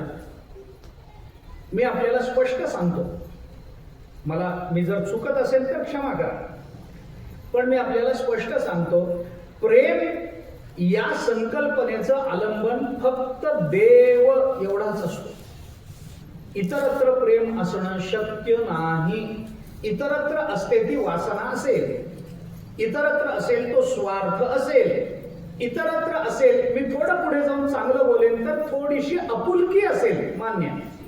पण प्रेम हा शब्द देवाशिवाय संतांशिवाय इतरत्र कुठेही लागू शकत नाही. तो शब्द दुसरीकडे चिकटतच नाही, कारण त्या प्रेमाला स्वीकारावं असं सामर्थ्य देव आणि संत सोडून जगतामध्ये तिसऱ्याच्या ठिकाणी नाही. त्या प्रेमाला आपल्या जवळ चिकटवून घ्यावं असं सामर्थ्य देव आणि संत सोडून अन्यांच्या ठिकाणी नाही. म्हणून प्रेम करायचं असेल तर ते ज्ञानोबराय तुकोबरायांवर होईल, नाहीतर रामकृष्ण हरी याच्यावर होईल. आता देव संत म्हणजे देवाचं नाम आलं, देवाचं रूप आलं, देव संतांचं नाम आलं, संतांचं रूप आलं, ते तदंतर्गत आपण गृहीत धरा. पण प्रेमाला आलंबन दुसरं असू शकत नाही. आपण म्हणतो हे काय नाही, माझं माझ्या मुलावर फार प्रेम आहे, माझं पत्नीवर प्रेम आहे, पत्नी म्हणते माझं यांच्यावर फार प्रेम आहे. मला अपमान नाही करायचा, पण हे बोलण्यापर्यंत ठीक आहे. हे बोलायला ऐकायला बरं वाटतं काही, कारण मर्यादाच प्रपंचाच्या आहेत, म्हणून त्या मर्यादेमध्ये ते ऐकायला बरं वाटतं. याज्ञवल्क्याने आपल्या बायकोला उपदेश केला, बृहदारण्यक उपनिषद पहा. नवारे पत्युकामाय पती प्रियम भवती, आत्मनस्तु कामाय पती प्रियम भवती, नवारे जाया कामाया जाया प्रिया भवती, आत्मनस्तु कामाय. कारण हा नियम आहे ना. किती माणूस म्हणतो अहो आमचं आमच्या बैलावर प्रेम आहे, घरातल्या कुत्र्यावर प्रेम दाखवतात माणसं, घरातल्या मांजरीवर प्रेम दाखवतात, घरातल्या व्यक्तीवर प्रेम असतं. प्रपंचाच्या चौकटीमध्ये, प्रपंचाच्या मर्यादेमध्ये हे प्रापंचिक बुद्धीनं मान्य होतं, मी नाकारत नाहीये. पण प्रेमाचा हा नियम आहे. पंचदशीकारांनी पहिल्या प्रकरणामध्ये आपल्याला विद्यारण्य स्वामींनी एका उपनिषदाच्या वचनाच्या आधारानं हा विचार बोलून दाखवलाय. इयम आत्मा परानंद परप्रेमास्पदम यतः मानभुवम हि भूयासम इति प्रेमात्मनीक्षते. आणि जवळ या विचाराचा, या उपनिषद वचनाचा अनुवाद केल्यासारखे ज्ञानोबराय 17व्या अध्यायामध्ये बोलतात. तेथ प्रियाची परमसीमा तो भेटे माऊली आत्मा, तया खेवी आटे डिंडिमा संसारिक हे. याचा विस्तार करण्या एवढा वेळ आता माझ्या हातामध्ये नाहीये, परंतु ज्ञानोबराय म्हणतात प्रियाची परमसीमा, आपल्या प्रेमाचं परम आलंबन जर काही असेल तर तो आपला आत्मा किंवा परमात्मा किंवा देव एवढाच असतो. एकदा त्याला भेटलं की ज्याच्यावर आपलं प्रेम आहे असं आपण प्रपंचात बोलत होतो ना, तया खेवी आटे डिंडिमा संसारिक हे सगळं आटून जातं नंतर. म्हणून प्रेमाचा हा नियम सांगितला विद्यारण्य स्वामी, की नियम असा आहे, आपल्याला पटेल, कदाचित आवडेलही, कदाचित आवडणारही नाही, पण प्रेमाचा हा नियम सांगितला. मनुष्य दुसऱ्यावर जे प्रेम करतो ते नेहमी स्वतः करता करत असतो, आणि मनुष्य स्वतःवर जे प्रेम करतो ते कधी दुसऱ्या करता करत नसतो. नियम आहे. माझ्या शेतातल्या बैलावर माझं प्रेम आहे, मान्य आहे, असावं. तो आपल्यावर उपकार करतो, तो बैल मान्य आहे, पण तो आपल्यावर उपकार करतो म्हणून प्रेम आहे. शेजारच्या शेतकऱ्याच्या बैलावर प्रेम आहे का विचारायचं? आपल्या घरातल्या कुत्र्यावर आपलं प्रेम आहे. मी 4 पायाचा कुत्रा म्हणतो घरातला. या कुत्र्यावर प्रेम आहे की नाही? आहे. त्याच्यावर काय हात काय फिरवतील, त्याला आधी खायला काय देतील. अहो मी माणसं बघितले आपल्या ताटात जेवायला बसवतात त्याला. इकडून कुत्रा जेवतोय, इकडून हा जेवतोय. कोण कोण आहे हे कळतच नाही. त्या कुत्र्यावर प्रेम आहे की नाही? आहे. असावं की नाही? असावं. ज्याच्या त्याच्या प्रपंचाचा प्रश्न आहे. म्हणून मी म्हटलं ना, प्रपंचाच्या चौकटीमध्ये हे मान्य होण्यासारखं आहे, मान्य करतीलही लोक. नाही म्हटलं तर लोक भूता परस्परे पडो मैत्र जीवाचे, कुठं गेलं? बरं असू दे, जेवू दे तुझ्या ताटात, आमचं काही म्हणणं नाही, येऊ दे. ते त्याच्याच अंथरुणात झोपतं, त्याच्याच ताटात जेवतं, त्याच्याच गाडीत फिरतं. हे सगळं प्रेम आहे की नाही कुत्र्यावर, मांजरीवर? आहे. का आहे? जर कुत्र्यावर एवढं प्रेम आहे तर कुत्रा या प्राण्यावर प्रेम आहे का माझ्या कुत्र्यावर प्रेम आहे? हा विचार करा ना.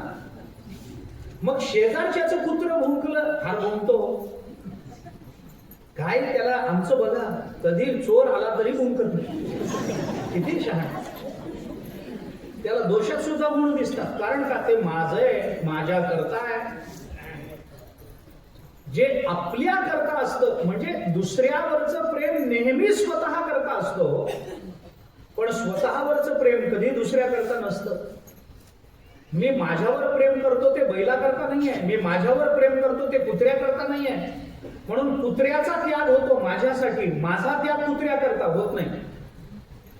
इयमात्मा परानंद परप्रेमास्पदम यतः. आत्मा प्रेमाचं आलंबन संत आणि परमात्मा सोडून दुसरं असू शकत नाही.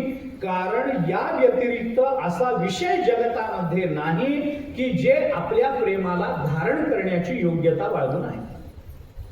सरळ स्पष्ट बोलतो. म्हणून प्रेम आहे काय? प्रेम नये सांगता बोलता दाविता. सांगण्याचा विषय नाही आहे. प्रेम हे अनुभवगम्य आहे. ब्रह्म अनुभवगम्य आहे.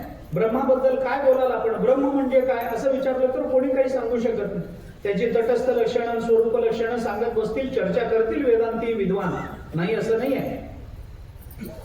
ज्याच्यापासून हे सगळं, जयापासून हे सगळं महिमंडळ हे झाले, मान्य आहे देव. सच्चिदानंद रूपाय विश्वोत्पत्त्यादि हेतवे तापत्रय विनाशाय श्रीकृष्णाय वयं नमः, मान्य आहे. भागवताचा पहिला श्लोक. तटस्थ स्वरूप सगळी लक्षणं त्याच्यामध्ये आली, आतद्व्यावृत्ती लक्षण आलं, हे सगळं मान्य हो. हे विद्वानाला, पंडिताला हे चर्चा करायला मोकळं राहण आहे, आपलं काही म्हणणं नाही. पण या सगळ्यातून ब्रह्म ही संकल्पना कळली का? तर नाही. कारण ब्रह्म हा बोलण्याचा विषय नाही आहे, ब्रह्म अनुभवगम्य आहे. तसं प्रेम हे अनुभवगम्य आहे. म्हणून तुकोबाराय बोलतात, अनुभव चित्ता चित्त जाणे. शब्दानं प्रेम कळत नाही. सांगता बोलता दाविता न ये. तुकोबाराय बोलतात, प्रेम नये सांगता, प्रेम नये बोलता, प्रेम नये दाविता. जर बोलण्याचा प्रयत्न केला, प्रेम राहत नाही. त्या आनंद वृंदावन चंपू नावाचं एक काव्य आहे भक्तिशास्त्रावर. त्याच्यामध्ये हा विचार बोलून दाखवला. प्रेम बोलून दाखवण्याकरता तोंड उघडणं हा प्रेमाचा अपमान आहे. प्रेमाला शब्द चिकटवणं हा प्रेमाचा अपमान आहे. कारण शब्द प्रेमापर्यंत कधीच पोहोचू शकत नाही. शब्दाचं ते सामर्थ्यच नाही की त्यांनी प्रेमाची अभिव्यक्ती स्वसामर्थ्यानं करावी. असं होत नाही.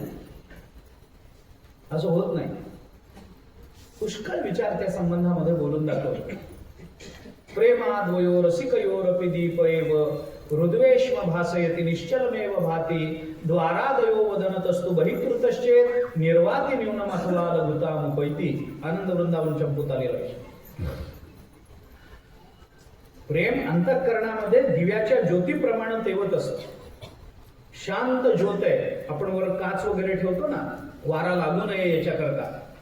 त्या काचेमध्ये मर्यादेमध्ये असणारी ती जी ज्योत असते ती दिव्याची एकदम शांत, वारा लागत नाही, काही नाही, शांत तेवत असते. तसं प्रेमाची ज्योत अंतःकरणामध्ये शांत तेवत असते. आणि ते प्रेम बोलून दाखवण्याकरता तोंड उघडलं की उघडलेल्या तोंडातून वारा आत जातो आणि ती ज्योत फडफडते तरी नाहीतर विजून तरी जाते. ते प्रेम फडफडवायचंही नसतं आणि ते विजवूनही टाकायचं नसतं. ती ज्योत निश्चलपणानं तेवायची असेल तर वारा जाणारं तोंड बंद ठेवलं पाहिजे, तरच प्रेम कळतं. तोंड उघडलं की प्रेम कळत नाही. म्हणून माझं फार प्रेम आहे हो हे म्हणणारे 100% खोटे असतात असं भक्तिशास्त्राचं म्हणणं आहे. मी काही बोलत नाही. प्रेमाचं आलंबन देव आहे हो. प्रेमाचं आलंबन पांडुरंग आहे. प्रेमाचं आलंबन तुकोबारायांचे चरण आहे. या व्यतिरिक्त प्रेम कुठं टिकूच शकत नाही. ते स्थिर होऊच शकत नाही. मनाला परमात्मा सोडून दुसरं आलंबन दिलं तर मन जसं शांतपणाने तिथं टिकून राहत नाही ना, तसं प्रेम सुद्धा देवाचे चरण संतांचे चरण सोडले तर अन्य ठिकाणी टिकून राहत नाही. मग काय आहे हे प्रेम? म्हणून प्रेमाचा कृतीशी, प्रेमाचा विचाराशी, प्रेमाचा आपल्याला प्राप्त होणाऱ्या सुखदुःखाशी काही संबंध नसतो. गोपिका सुखी का दुःखी कुणाला माहिती, पण प्रेम होतं की नाही? होतं. रासक्रीडा करणाऱ्या गोपिका सुखी, पण रासातून भगवान श्रीकृष्ण गुप्त झाले त्यावेळेला गोपिकीत गाणाऱ्या गोपिका सुखी नाही आहे, कारण त्यांच्या अंतःकरणामध्ये विरह वेदना आहे. मग प्रेम काय आहे? त्या प्रेमाची एक व्याख्या भक्तिशास्त्रकारांनी केली आहे. भक्तिरसामृत सिंधू मध्ये आहे, सर्वथा ध्वंसरहितम सत्यपि ध्वंसकारिणे यद्भाव बंधनम योनो तत्प्रेमा परिकीर्तितः. सर्वथा ध्वंसरहितम सत्यपि ध्वंसकारिणे, उद्ध्वस्त होण्याच्या सगळ्या शक्यता निर्माण होऊनही जे उद्ध्वस्त होत नाही त्याला प्रेम असं म्हणतात. प्रेमाची व्याख्या अशी, सत्यपि ध्वंसकारिणे, उद्ध्वस्त होण्याची, ध्वंस होण्याची सगळी कारण परंपरा निर्माण होऊनही जे उद्ध्वस्त होत नाही त्याला प्रेम म्हणतात. आम्हाला शक्यता निर्माण झाली की आमचं उद्ध्वस्त होतं. एखादा मित्र जर आपल्याला म्हणाला, काय रे रोज रोज तुला भेटायचं, उद्यापासून मी भेटत नाही तुला, असं म्हटलं तर आपलं प्रेम टिकेल का त्याच्यावर? आपण म्हणतो तू भेटत नाही तर मी भेटत नाही, मर तिकडं, तुझं शेवटचं दर्शन घ्यायला येणार नाही. झालं ना शेवट एकदम, मेलेलं तोंड बघणार नाही तुझं, इतक्या वर्ष केलेले उपकार विसरून गेला, असं झालं तसं झालं, अमुक नाही तमुक नाही, मला असं म्हणाला. तुटलं प्रेम, संपलं. मग होतं का नव्हतं? जर तुटलं असेल तर नव्हतं, आणि जर टिकलं असेल तरच होतं, कारण ते उद्ध्वस्त होत नाही. भगवान श्रीकृष्णांनी गोकुळ सोडून द्वारकेत गेल्यानंतर भगवान श्रीकृष्णांनी गोपिकांना किंमतच दिली नाही. आलेल्या गोपिकेचा दरबारात अपमान केला. ज्या गोपिकांच्या अन्नावर भगवान जगले, ज्या गोपिकांच्या लोण्यावर भगवान जगले, ज्या गोपिकांबरोबर रासक्रीडा केली, ज्या गोपिकांबरोबर लीला केल्या, त्या गोपिका दरबारात आल्या तर भगवंतांनी त्यांना ओळख दाखवली नाही. ओळख. गोपिकांनी प्रेम करायला पाहिजे का नको? वास्तविक एखादी असती तर ती म्हणाली असती, आमचं अन्न खातो, खाल्ल्या मिठाला जागत नाही, त्याच्या नावानं किती बोट मोडली असते त्या बाईने, माहित नाही. पण गोपिकांच्या अंतःकरणात भगवान श्रीकृष्णांबद्दल तिळमात्र प्रेम कमी झालं नाही. हे प्रेम आहे. देवाने अपमान केला, देवाने हकलून दिलं, देव फिरकले नाहीत पुन्हा गोकुळामध्ये, या भेटायला गेल्या तर नीट वागवलं नाही. एक यमुनेच्या काठावर नंतर दशमस्कंदाच्या शेवटी आलेला विचार उत्तरार्धामध्ये, त्या पर्व ग्रहणाच्या पर्व काळावर सगळ्या गोपिका भेटल्या तेव्हा देवाला आनंद झाला वगैरे वगैरे. नंतर पण त्याच्या आधीपर्यंत त्या गोपिकांनी एवढं केलं, देवाने अपमान केला, तरी गोपिकांना काही वाटलं नाही, तो माझाच आहे. त्याच्याबद्दलचा भाव तिळमात्र कमी झाला नाही. याला प्रेम म्हणतात. सर्वथा ध्वंसरहितम सत्यपि ध्वंसकारिणे यद्भाव बंधनम योनो तत्प्रेमा परिकीर्तितः. त्याला शहाणे लोक प्रेम असं म्हणतात, पण ही प्रेमाची पूर्ण व्याख्या नाहीये भक्तिशास्त्राच्या दृष्टीने. म्हणून नारद महर्षींनी भक्तीचं लक्षण आपल्याला भक्तिसूत्रात सांगितलं. गुणरहितम कामनारहितम प्रतिक्षण वर्धमानम अविच्छिन्नम सूक्ष्मतरम अनुभवरूपम. प्रेम सूक्ष्म आहे, अविच्छिन्न होणार आहे, अनुभव गम्य आहे, त्याला प्रेम म्हणा. बाकीचं प्रेम हे खरं प्रेम नाहीये. मनुष्य आपल्या अंतःकरणामध्ये काही हेतू ठेवून प्रेम करतो. प्रल्हादाचं चरित्र बघा आपण भागवतात. अंतःकरणामध्ये काहीतरी कामना ठेवून देवा जो तुमच्यावर प्रेम करतो ना, तो तुमचा खरा भक्त नाहीये, तो तुमचा व्यापार करणारा व्यापारी आहे, असं प्रल्हाद बोलले भागवतामध्ये. यस्त आशिष आशा असते नस भृत्य हा सवय वणिक, ही प्रल्हादाची भाषा आहे. तुमच्याकडून काहीतरी मिळवण्याकरता जो तुमच्यावर प्रेम करतो ना देवा, नस भृत्य हा, तो तुमचा भक्त नाहीये देवा. मग कोण आहे? सवय वणिक, तो तुमचा व्यापार करणारा व्यापारी आहे. तो तुम्हाला काहीतरी देतो आणि तुमच्याकडून काहीतरी मिळवण्याची अपेक्षा करतो. देवा मी नामस्मरण करतो पण माझं घर चांगलं चालावं, देवा मी तुझ्याकडे येतो, पण वाढावे संतान, गृही व्हावे धनधान्य, अमुक व्हावं तमुक व्हावं, मला घरदार चांगलं मिळावं, माझ्या घरामध्ये संपदा राहावी, माझ्या घरामध्ये लक्ष्मी राहावी, माझ्या घरातल्या सगळ्या लोकांच्या प्रकृती चांगल्या राहाव्यात, तब्येत चांगली राहावी, माझं असं आहे, माझं तसं आहे, मला हे मिळावं, माझं ते मला ते मिळावं, माझ्या घरामध्ये ही सुबत्ता राहावी आणि माझ्या शेजाऱ्याच्या घराचं वाटोळं व्हावं. याच्याकरता काय करतो तर तीर्थयात्रा करतो, याच्याकरता प्रेम करतो. हे प्रेम आहे. यस्त आशिष आशा असते नस भृत्य हा. देवा तो तुमचा भक्त नाही आहे, जो तुमच्याकडून काही आशिषाची आशा करतोय, तुमच्याकडून काहीतरी मिळवण्याची अपेक्षा करतोय. नस भृत्य हा, तो भक्त नाही आहे. मग कोण आहे? सवय वणिक म्हटलंय त्याला प्रल्हाद. व्यापारी आहे. व्यापारी आपल्याला जेवढे पैसे आपण देतो त्याच्या मोबदल्यात तेवढं धान्य देतो. 10 रुपये दिले तर 10 रुपयाचीच साखर येते. 50 रुपयाची साखर कोणीही व्यापारी देत नाही. एवढं द्या तेवढं घ्या, हा देण्या घेण्याचा व्यवहार जसा व्यापारी करतो तसं देवा एखादा मनुष्य तुमच्या बरोबर काहीतरी देण्या घेण्याचा व्यवहार करत असेल तर मी त्याला भक्त म्हणणार नाही, तो व्यापारी आहे. मला तुमच्याकडून काही नको. प्रल्हादाने काही मागितलं काही नाही. आमच्या अंतःकरणामध्ये कामना निर्माण होऊ नये ही मागणी प्रल्हाद आहे. आपल्याला माहिती आहे कथा सगळी, विस्तार मला करायचा नाहीये. म्हणून भावेवीण भक्ती बोलू नये. भाव अंतःकरणात नाही, प्रेम अंतःकरणामध्ये नाही, तर आपल्या अंतःकरणामध्ये भक्ती निर्माण होईल. भक्ती निर्माण होईल. भावाच्या अनुपस्थितीमध्ये ही शक्यता नाही, असं ज्ञानोबरायांचं म्हणणं आहे. भावेवीण भक्ती बोलू नये. आता थोडं पुढे याच्यात पुष्कळ विचार आहे अजून बोलण्यासारखा. भावाच्या संबंधाने अजून पुष्कळ आपल्याला बोलता येईल, परंतु सगळा अभंग संपवायचा आहे. उद्याचा एकच दिवस हातात आहे. थोडं पुढे जातं. भावेवीण भक्ती जशी बोलू नये तसं भक्तीवीण मुक्ती बोलू नये. भावाने निर्माण झालेली भक्ती, ती भक्तीच आम्हाला मुक्ती म्हणजे मोक्ष देणार. कारण का? अरे मोक्षाकरता काय लागतं? भक्ती लागते का ज्ञान लागतं? ज्ञानोबरायांची विधानं पहा, उपनिषदाची वचनं पहा. ज्ञानादेव तू कैवल्यम असं उपनिषदाचं वचन आहे. श्रुती बोलते ज्ञानानेच कैवल्य प्राप्त होतं. कैवल्य शब्दाचा अर्थ आहे मोक्ष.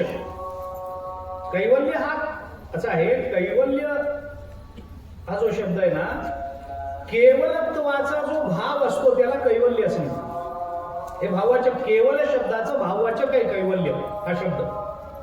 तो केवल शब्दापासून निर्माण झाला. आणि केवल म्हणजे एकमेव. केवल म्हणजे एक. केवल शब्दाचा अर्थ केवल म्हणजे फक्त एक, तद व्यतिरिक्त काही नसणं. आता आपल्या मराठीत बोलायचं झालं तर ओनली, बस संपलं. ओनली, तद व्यतिरिक्त काही नसणं. आता जाऊ द्या.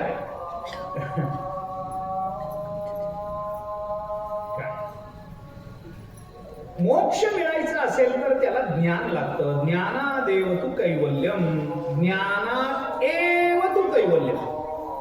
ज्ञानानेच कैवल्य प्राप्त होतं. एवकार जेव्हा घातला जातो तेव्हा श्रुतीचा त्याच्यामध्ये विशेष हेतू असतो. तद व्यतिरिक्त अन्यांची व्यावृत्ती करण्याकरता चकाराची योजना असते. आपण मराठी बघा अथवा संस्कृत बघा, एवकार म्हणजे चकार आहे. चकार वेगळा असतो. आपण मागे बोललो असो कदाचित, मला आता आठवत नाही. पण चकार इतरांची व्यावृत्ती करतो, म्हणजे इतरांना येऊ देत नाही. प्रसिद्ध उदाहरण आपण नेहमी देतो, तुम्ही जेवायला या हे वेगळं आणि तुम्हीच जेवायला या हे वेगळं आहे ना. तुम्ही जेवायला या म्हणजे काय? एखाद्या माणसाला म्हटलं या ना गप्पा मारायला या, असं म्हटलं की मित्राला घेऊन या, बायकोला घेऊन या, काहीतरी खाऊ, काहीतरी गप्पा मारू, हास्य विनोद करू, रात्री परत जा, मुलाबाळांना घेऊन या. या ना एके दिवशी सगळे गप्पा मारायला माणूस म्हणतो. पण एखाद दिवशी मनुष्य म्हणतो या ना जरा आपण एकटे या, तुम्हीच या. म्हणजे काय? म्हणजे मनातलं काहीतरी गुह्य बोलायचं असेल तर इतरांना आणू नका. तुम्ही जेवायला या असं म्हटलं की समजा भंडाऱ्याचं जेवण आहे, काल्याचं जेवण आहे, या गावाला येऊन या चालतं. पण तुम्हीच जेवायला या म्हटलं की समजा पार्टी मिटिंग आहे, हा इथं भावाला आणू नका, बायकोला आणू नका, मुलाला आणू नका, कारण कोण कधी बंडखोरी कशी करेल काही सांगता येत नाही, कुणाला आणू नका, तुम्हीच या. म्हणजे अन्यांची व्यावृत्ती झाली, अन्यांचा निषेध झाला. इतरांना आणू नका असं स्पष्ट सांगायच्या ऐवजी माणूस तुम्हीच या असं म्हणतो. चकार हा व्यावृत्तीपूर्वक आहे आणि संस्कृतामध्ये एव शब्द चकार अर्थाने वापरला जातो. ज्ञानात एव तू कैवल्यम, ज्ञानानेच मोक्ष प्राप्त होतो.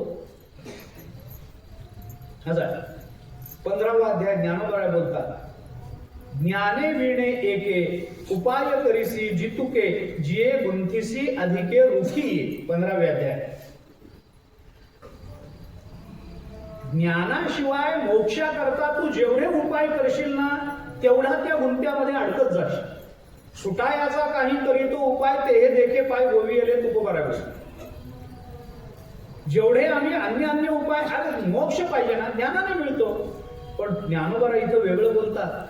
ज्ञानोबा ज्ञानानं म्हणत नाहीये, ज्ञानोबा म्हणतात भावे विण भक्ती आणि भक्ती विण मुक्ती. बोलू नये, भक्तीशिवाय तुम्हाला मोक्ष मिळणं शक्यच नाही. आता भक्तीशिवाय मोक्ष कसा मानायचा? प्रेमाचा विचार जाऊ द्या. प्रेम निर्माण झालं त्याच्यानं भक्ती निर्माण झाली आणि भक्ती निर्माण झाली त्याच्यानं मोक्ष मिळतो. देवाचे द्वारे उभा क्षणभरी तेणे मुक्ती चारी साधिये द्या. हरी हरी हरी मंत्र हा शिवाचा म्हणती जे वाचा दया मोक्ष एक वगैरे वगैरे. आता एक प्रमाण देत बसत नाही. मुखे नाम हाती मोक्ष ऐसी साक्षी बहुतांची वगैरे. भक्तीनं मोक्ष मिळतो हे ज्ञानोबा म्हणणं आहे. आता थोडा विचार या संबंधात. काल आपण एक प्रमाण घेऊन आलो. जगद्गुरु शंकराचार्याने विवेक चूडामणीमध्ये हा विषय बोलून जातात. मोक्ष कारण सामग्र्याम भक्तिरेव गरीयसी स्वस्वरूपानुसंधान भक्तिरित्यभिधीयते असं म्हटलंय. आता ज्ञानानं मोक्ष मिळतो का भक्तीनं मिळतो? ज्ञानानं मिळतो हे उपनिषद वचन आहे. ज्ञानानं मिळतो हे ज्ञानोबारायांचं वचन आहे, भगवंताचं वचन आहे. पण जे ज्ञानोबाराय 15व्या अध्यायामध्ये ज्ञाने विणे एके म्हणून म्हणतात भगवत मुखातून बोलताना, तेच ज्ञानोबाराय हरिपाठामध्ये स्वतंत्रतेनं बोलताना भक्ती विण मुक्ती बोलू नये असं म्हणतात.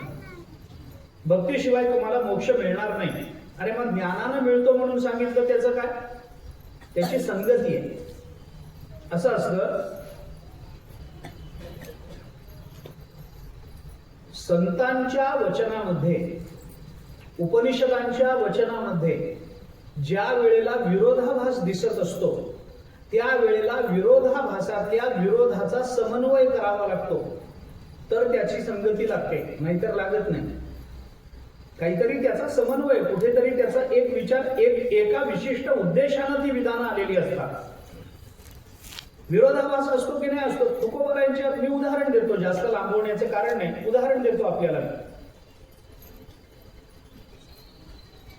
तुकोबारायांनी असं म्हटलंय की करावी तातडी परमार्थ, परमार्थाची तातडी करा म्हटलंय की नाही? म्हटलंय. तातडी करा म्हटलंय की नाही? म्हटलंय. तेच तुकोबाराय म्हणतात, तुका म्हणे येथे न चले तातडी, प्राप्त काळ घडी आल्या वेळ, किंवा तुका म्हणे यासी न चले तातडी, अनुभवे गोडी येईल कळू, वगैरे जे काही प्रमाण असतील ती. पण एका बाजूला तुकोबाराय तातडी करा म्हणतात, तेच तुकोबाराय तातडी करू नका म्हणतात. विरोध आला की नाही? गडबड करा आणि अजिबात गडबड करू नका. मग गडबड करावी का करू नये? गडबड केली तरी तुकोबारायच बोलतात, नाही केली तरी तुकोबारायच बोलतात. करावी तातडी परमार्थी, बरोबर आहे, आणि तुका म्हणे येथे न चले तातडी, बरोबर आहे. दोन्ही विधानं तुकोबारायांची आहेत. अहो, एखादा सामान्य मनुष्य जेव्हा परस्पर विरोधी विधानं करतो की नाही, त्या वेळेला काही शक्यता मानल्या गेल्या आहेत. तुमच्या माझ्यासारखा एखादा मनुष्य परस्पर विरोधी विधानं ज्या वेळेला करतो ना, त्यावेळेला शक्यता काय असते? माणसाचं मतांतर झालेलं असतं, म्हणून मनुष्य वेगवेगळी विधानं करतो. मी सुरुवातीला म्हणतो अमुक माणूस चांगला आहे, थोड्या दिवसानं मी म्हणतो तो माणूस चांगला नाही हो, मग ही माझी परस्पर विरोधी विधान आली की नाही आली. एखादा माणूस चांगला आहे आणि नंतर मी 8 दिवसांनी म्हणतो नाही नाही त्या माणसाच्या नादाला लागू नका, तो माणूस चांगला नाही. मग चांगला आहे का चांगला नाही? विधान करणारा एकच मनुष्य आहे, 2 परस्पर विरोधी विधान करतोय. याचा सरळ अर्थ असा आहे की ज्या मधल्या 8 दिवसामध्ये माझं विधान बदललं, त्या 8 दिवसामध्ये त्या माणसाचा मला असा अनुभव आला पाहिजे की माझं त्याच्याबद्दलचं मत बदललेलं असलं पाहिजे. शक्यता आहे की नाही? तर्क आहे की नाही? हा सामान्य तर्क आहे. त्याला काही फार बुद्धिमत्ता चालवावी लागत नाही. माणसाची विधानं बदलतात, कधी हो म्हणतात कधी नाही म्हणतात, माणसं बदलतात. बरं, ही माणसं जी बदलतात ती या एकाच कारणाने बदलतात असं नाही. बऱ्याच लोकांना आपण पहिल्यांदा काय बोललो हे आठवत नाही म्हणून ते सर्वपट खोटं बोलून जातात. बदललं विधान, पहिल्यांदा बोलतो आपण काय बोललो होतो तेच आठवत नाही, दुसऱ्यांदा बदलून जातो. होतं असं. मतांतर होतात, स्मरण राहत नाही, विचार बदलतात, दृष्टिकोन बदलतो. पण तुकोबारायांसारखा महात्मा यांच्यामध्ये ते इतके परिपूर्ण आहे, इतके व्यापक आहे, कारण भगवंताचा अवतार आहे. प्रत्यक्ष परमात्मा तुकोबारायांच्या रूपानं प्रकट झाला अशी आपली भावना आहे आणि ती सत्य आहे. ते तुकोबार आहे असं मधूनच बदलले म्हणून विरुद्ध विधानं करतील असं होत नाही. मग आम्ही तातडी करावी का करू नये? करावी तातडी परमार्थी, बरोबर आहे. आणि तुका म्हणे येते न चले तातडी, बरोबर आहे. मग तातडी करावी का करू नये? मग याचा समन्वय करावा. मोठ्या व्यक्तींची विधानं जेव्हा परस्पर विरोधी वाटतात तेव्हा त्याच्यातला विरोध मोडून काढावा लागतो. तो मोडून काढताना काही वेळेला माणसाची अवस्था बदललेली असते म्हणून विधान बदलतात. पण तुकोबाराय तसे नाहीत ना. ते जीव नाहीये, तुमच्या माझ्यासारखा माणूस नाहीये तुकोबाराय. मग आम्ही परमार्थात तातडी करावी का तातडी करू नये त्याचा समन्वय आपल्याला करावा लागतो. करावी तातडी परमार्थी हेही बरोबर आहे आणि तुका म्हणे येथे न चले तातडी हेही बरोबर. असं कसं दोन्ही बरोबर आहे? तर त्याचं उत्तर असं आहे, परमार्थात येण्याकरता तातडी करावी लागते आणि परमार्थात येऊन नामस्मरण करायला लागला की तातडी करून गरज नसते. परमार्थात येईपर्यंत गडबड करा आणि एकदा परमार्थात आलात की रामकृष्ण हरी म्हणायला गडबड करू नका, मग निवांतपणानं चालू द्या. हा समन्वय झाला. या समन्वयातून उत्तर साधलं जातं. तसं ज्ञान आणि भक्ती या दोन्हीनी मोक्ष मिळतो असं जेव्हा शास्त्रवचन संत वचन आपल्याला प्राप्त होतं, हे दोन्ही ज्ञानोबारांचीच वचन आहे. ज्ञाने विणे एके ज्ञानेश्वरीतलं वचन आहे आणि भक्ती विणं मुक्ती बोलू नये या हरिपाठातलं वचन आहे. मग भक्तीनं मुक्ती का ज्ञानानं मुक्ती याचा विचार जरा सखोल आहे. थोडस बारकाईनं बघावं लागतं आपल्याला. फार विस्तार करत नाही, पण 2 भूमिका याच्या लक्षात घ्या. या दोन्ही पक्ष आहेत. एक पक्ष ज्ञानानं मोक्ष मिळतो असं मानणार आहे, दुसरा पक्ष भक्तीनं मोक्ष मिळतो असं मानणार आहे. आणि दोन्ही पक्षाची त्यांची व्यवस्थितपणानं त्यांनी त्यांची प्रमाणं दिलेली आहेत, त्यांनी त्यांचे युक्तिवाद केलेले आहेत. ते दोन्ही युक्तिवाद पटण्यासारखे आहेत आपल्याला. बरं, आपली अडचण अशी आहे की आपल्याला सगळंच पटतं कारण काहीच करायचं नसतं. ज्ञानाकडे जायचं नसतं, भक्ती करायची नसते, त्यामुळे पटतं आपल्याला सगळं. दोन्हीची भूमिका आहे, दोन्हीचे युक्तिवाद आहे. ज्ञानानं मोक्ष मिळतो म्हणणाऱ्याने प्रमाण देऊन सांगितलं. ज्ञानादेव तू कैवल्यम सारखी प्रमाण आमच्याकडे आहेत की बाबा उपनिषदांनी सांगितलंय. वेदवाक्य प्रबल प्रमाण आहे, तर भिन्न प्रमाण असू शकत नाही, तर प्रबल प्रमाण असू शकत नाही. ठीक आहे, म्हणून ज्ञानानंच मोक्ष मिळतो. ब्रह्मज्ञान झालं होणं म्हणजेच मोक्ष मिळणं. जे भक्तीनं मोक्ष मिळतो म्हणतात ना, ते म्हणतात तसं नाही आहे. अंतःकरणामध्ये भक्ती निर्माण झाली, त्या भक्तीचं स्वरूप वाढलं, भक्तीची तीव्रता वाढली की परमात्मा स्वतःहून मोक्ष देतो. याला उपनिषदाचं प्रमाण. नाय महात्मा प्रवचनेन लभ्यः न मेधया न बहुना श्रुतेन यमवेश वृणुते तेन लभ्यः.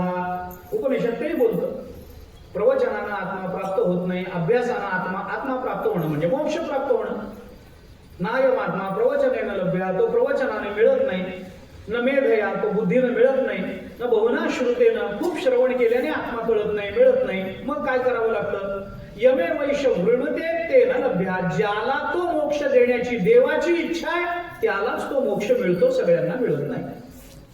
आता देवाला कुणाला देण्याची इच्छा आहे? जो देवाचा भक्त आहे त्याला देण्याची इच्छा आहे, चला त्याला भक्ताला मोक्ष मिळाला.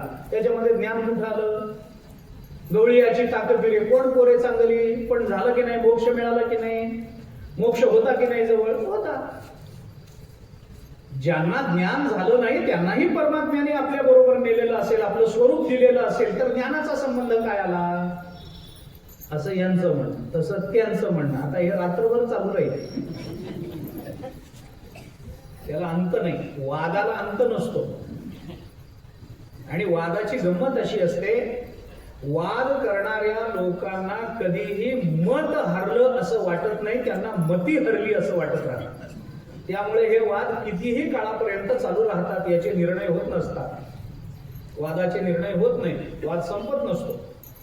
कारण वादाने मत हरत नाही, वादानं मती हरते, ती व्यक्ती हरते, तिचं मत कधी हरत नाही. मग ज्ञानाने का भक्तीने?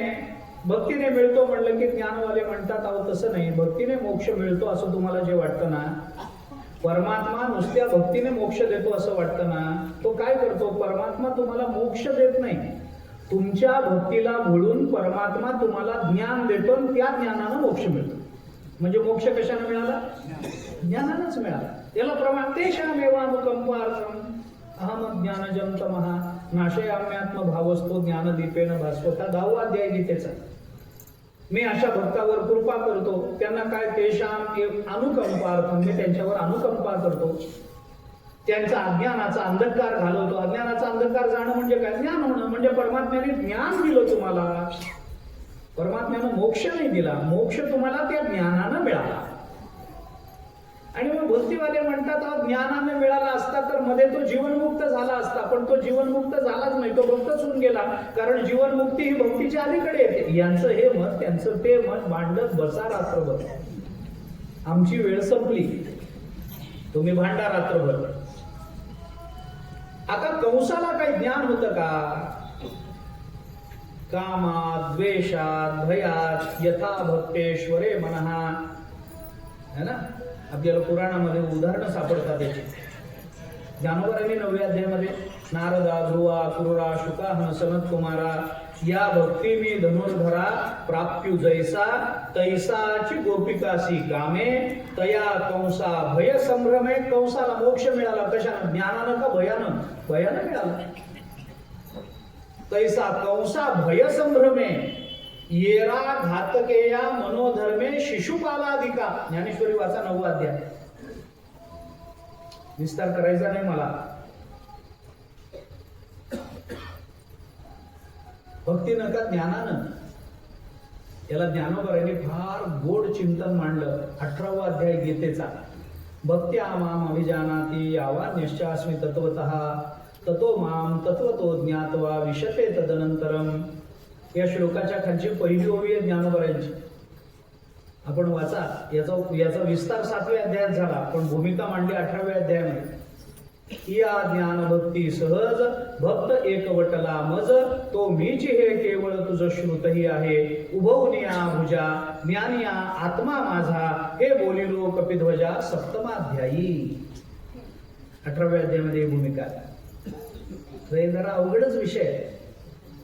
18व्या अध्यायामध्ये प्रकार केले. चतुर्विधा भजन्ते माम जना सुकृतीनो अर्जुन आर्तो जिज्ञासु अर्थार्थी ज्ञानीच भरतर्षभ. कशाचे प्रकार केले? आर्त, जिज्ञासु, अर्थार्थी, ज्ञानी. कशाचे प्रकार आहेत? चतुर्विधा भजन्ते माम, मला भजणारे माझे जे भक्त आहेत ते भक्त 4 प्रकारचे आहेत. आर्त, जिज्ञासु, अर्थार्थी आणि ज्ञानी. याच्यातला ज्ञानी हा प्रकार कशाचा आहे? भक्ताचा. ज्ञानी भक्त असेल तर मोक्ष. त्याच्याकरता ज्ञान स्वरूप भक्ती, ज्ञान पूर्विका भक्ती, ज्ञानोत्तर भक्ती असे शब्द भक्तिशास्त्रकाराने वापरले. ज्ञानोबरांनी 3 वर्णनं केली. आता हे प्रमाण देत बसलो तर उशीर होईल खूप. विचार करा. ज्ञानाच्या पूर्वी असणारी भक्ती, त्याच्याने मोक्ष मिळतो. 9वा अध्याय शेवटच्या श्लोकाच्या अगदी आधीची ओवी. 2 ओव्या पहा. आहा कटकटा ये ओखटे मृत्यूलोकीचे उपराटे येथा अर्जुना जरी अवचटे जन्मला सितू तरी झडझडोनी वहिला निघत ये भक्तीची वाटे लाग जिया पावसी अव्यंग निजधाम माझे. माझे अव्यंग ज्याच्याने तू पावसी, माझे अव्यंग निजधाम जिया पावसी, त्या भक्तीच्या वाटेला लाग. म्हणजे भक्तीनं मोक्ष मिळाला हे भगवंताच्या मुखातून व्यक्त केलं. मग मनमना भवमत भक्तो मध्याजी माम नमस्कुरु मामे वैश्यसी युक्तैव महात्मानं मत्परायण या श्लोकानं 9व्या अध्यायाचा शेवट केला. आता हे सगळं जे प्रकरण आहे ना ते थोडं कठीण आहे समजून घ्यायला. ज्ञानस्वरूप असणारी भक्ती भक्त्या माम अभिजानाती, भक्त असू नये माम अभिजानाती, याच्यात ज्ञानस्वरूप भक्ती सांगितली. आणि ज्ञानोत्तर ज्ञानानंतरची भक्ती ती 15व्या अध्यायाच्या शेवटी आहे. एरवी तरी माझी या भजना उचित तोची अर्जुना गगन जैसे आलिंगना गगनाचिया 15.5 मिसळावे ते 15.5 होवावे तैसे मी होवो नि संभवे भक्ती माझी. ज्ञानोत्तर प्रेमलक्षणा भक्ती म्हणतात त्या. ते असे सगळे त्याच्यातले प्रकार आहेत. असो, याचा सोपा विचार सांगतो. हे अवघडातलं झालं. अवघडातलं कळलं असेल तर सोपं सांगत नाही. सोपं सांगू का? बर, म्हणजे अवघडातलं कळलं नाही ते कळलं बरं तरी आहे. ठीक आहे, 1-2 मिनिटात सांगून थांबतो. काय असतं भक्तिवीण मुक्ती भक्ती. आता काय झालं, भावेवीण भक्ती बोलू नये. याच्यातला भाव म्हणजे प्रेम आहे.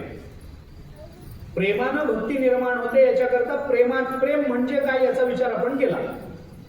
त्या प्रेमानं भक्ती निर्माण होते म्हणजे काय निर्माण होतं, ती भक्ती म्हणजे काय याचा विचार आपल्याला करणं आवश्यक. कारण भावानं निर्माण होणारी भक्ती आणि विनाकारणच निर्माण होणारी भक्ती याच्यात काही अंतर असेलच की नाही. एखाद्या माणसाबद्दल विनाकारण प्रेम वाटतं. एखाद्या माणसाबद्दल काही हेतू असला तर मनुष्य त्याची भक्ती करतो. तुम्ही मोठे, तुमच्यासारखा माणूस नाही, तुमच्यासारखा दाता नाही, तुमची वाटेल ती सेवा करतो. 4 चौघामध्ये त्याच्या माघारी सुद्धा त्याचे गुण गातो. भक्ती केल्यासारखंच करतो. मग भक्तीचं नेमकं स्वरूप काय ते मला सांगायचंय, पण हा विषय आधी मिटवतो. काय असतं, भक्तीनं मोक्ष मिळतो का ज्ञानानं मोक्ष मिळतो याचा विचार करताना एक चांगला विचार भक्तिशास्त्रकारांनी आपल्या समोर ठेवलाय, जो आपल्या वारकरी संतांनी सुद्धा तो अधोरेखित केलाय आणि आपल्या समोर विशेषत्वानं मांडलाय. मी त्याचं स्थळ सांगतो फक्त. 12व्या अध्याय ज्ञानेश्वरीचा काढा. एक ओवी ज्ञानोबा प्रमाण म्हणून देतो आणि सूत्र सांगून थांबतो. अर्जुना गातो भक्तू तोची योगी तोची मुक्तू तो वल्लभा मी कांत ऐसा पडिये. ही ओवी आता स्मरणात ठेवा. सिद्धांत सांगतो. भक्तीनं काही फल प्राप्त होतं आणि ज्ञानानं काही फल प्राप्त होतं. भक्तीनं प्राप्त होणारं फल, आपण भक्तीनं मोक्ष मिळतो का ज्ञानानं मोक्ष मिळतो याचा विचार आता करू नका. आता मी काय सांगतोय ते ऐका. या दोन्हीतून मिळणाऱ्या फलांचा विचार करा. भक्तीनं काय फल मिळतं आणि ज्ञानानं काय फल मिळतं. तर भक्तीनं मिळणारं फल हे ज्ञानानं जे फल मिळतं त्या फलापेक्षा मोठं असतं. भक्तीमध्ये जे मिळतं ते ज्ञानामध्ये जे मिळतं त्याच्यापेक्षा मोठं आहे. त्यामुळे भक्तीनं जे मिळतं ते मोठं असल्यामुळे ते ज्ञानफलापेक्षा, मी उदाहरणाने सांगतो आपल्याला, ज्ञानफलापेक्षा मोठं असल्यामुळे ज्ञानानं जे मिळतं ते भक्तीनं मिळेलच, पण भक्तीनं जे मिळतं ते ज्ञानानं मिळेलच याची शाश्वती देता येते. आता हे पुन्हा अवघड झालं. ऐका काय झालं. एका गावामध्ये कीर्तनकार गेले. मी आपल्याला साधं सांगतो. एका गावामध्ये कीर्तनकार गेले.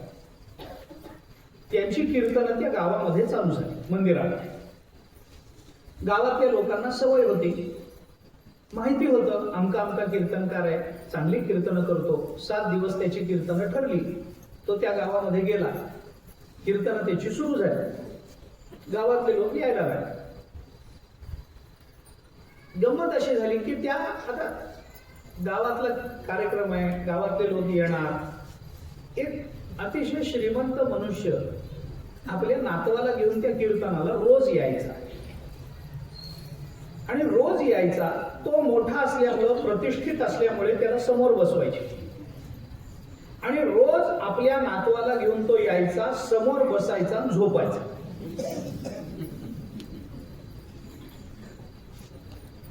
आता कीर्तनामध्ये झोपू नये. बळात्कारे जरी आणिला कथेसी निद्रा घे रोडासी टेकोनिया, तुकोबाराय बोलतात. जबरदस्तीनं आणलेली माणसं झोपतात, स्वखुशीने येणारी माणसं सहसा झोपत नाहीत, असं तुकोबारायांचं म्हणणं आहे. झालं. तो रोज येऊन झोपायचा. तर कीर्तनात झोपावं का झोपू नये माझं काही म्हणणं नाही. मी कुणालाच प्रतिबंध करत नाही. झोपणार असेल झोपू द्यावेत, माझं काही म्हणणं नाही. कारण खरंच असं आहे, कीर्तनासारखी झोप कुठंच लागत नाही, ही वस्तुस्थिती आहे. त्यामुळे झोपावं की झोपू नये तर झोपावं, माझं काही म्हणणं नाही त्याच्याबद्दल. झोपावं, पण माझं म्हणणं एवढं आहे की पुढे बसून झोपू नये. मागे कुठेतरी बसावं, अंधाराचा फायदा घ्यावा आणि निवांत झोपावं. माझं त्याला काही प्रतिबंध नाही, माझं त्याला रागावणं नाही, नावं ठेवणं नाही, काही झोपू द्यावं. बिचारा कंटाळून आलेला असतो प्रपंचाला, इथं 2 मिनिटं त्याला सुखाची झोप लागत असेल तर येऊ द्यावी, आपलं काही त्याला म्हणणं नाही.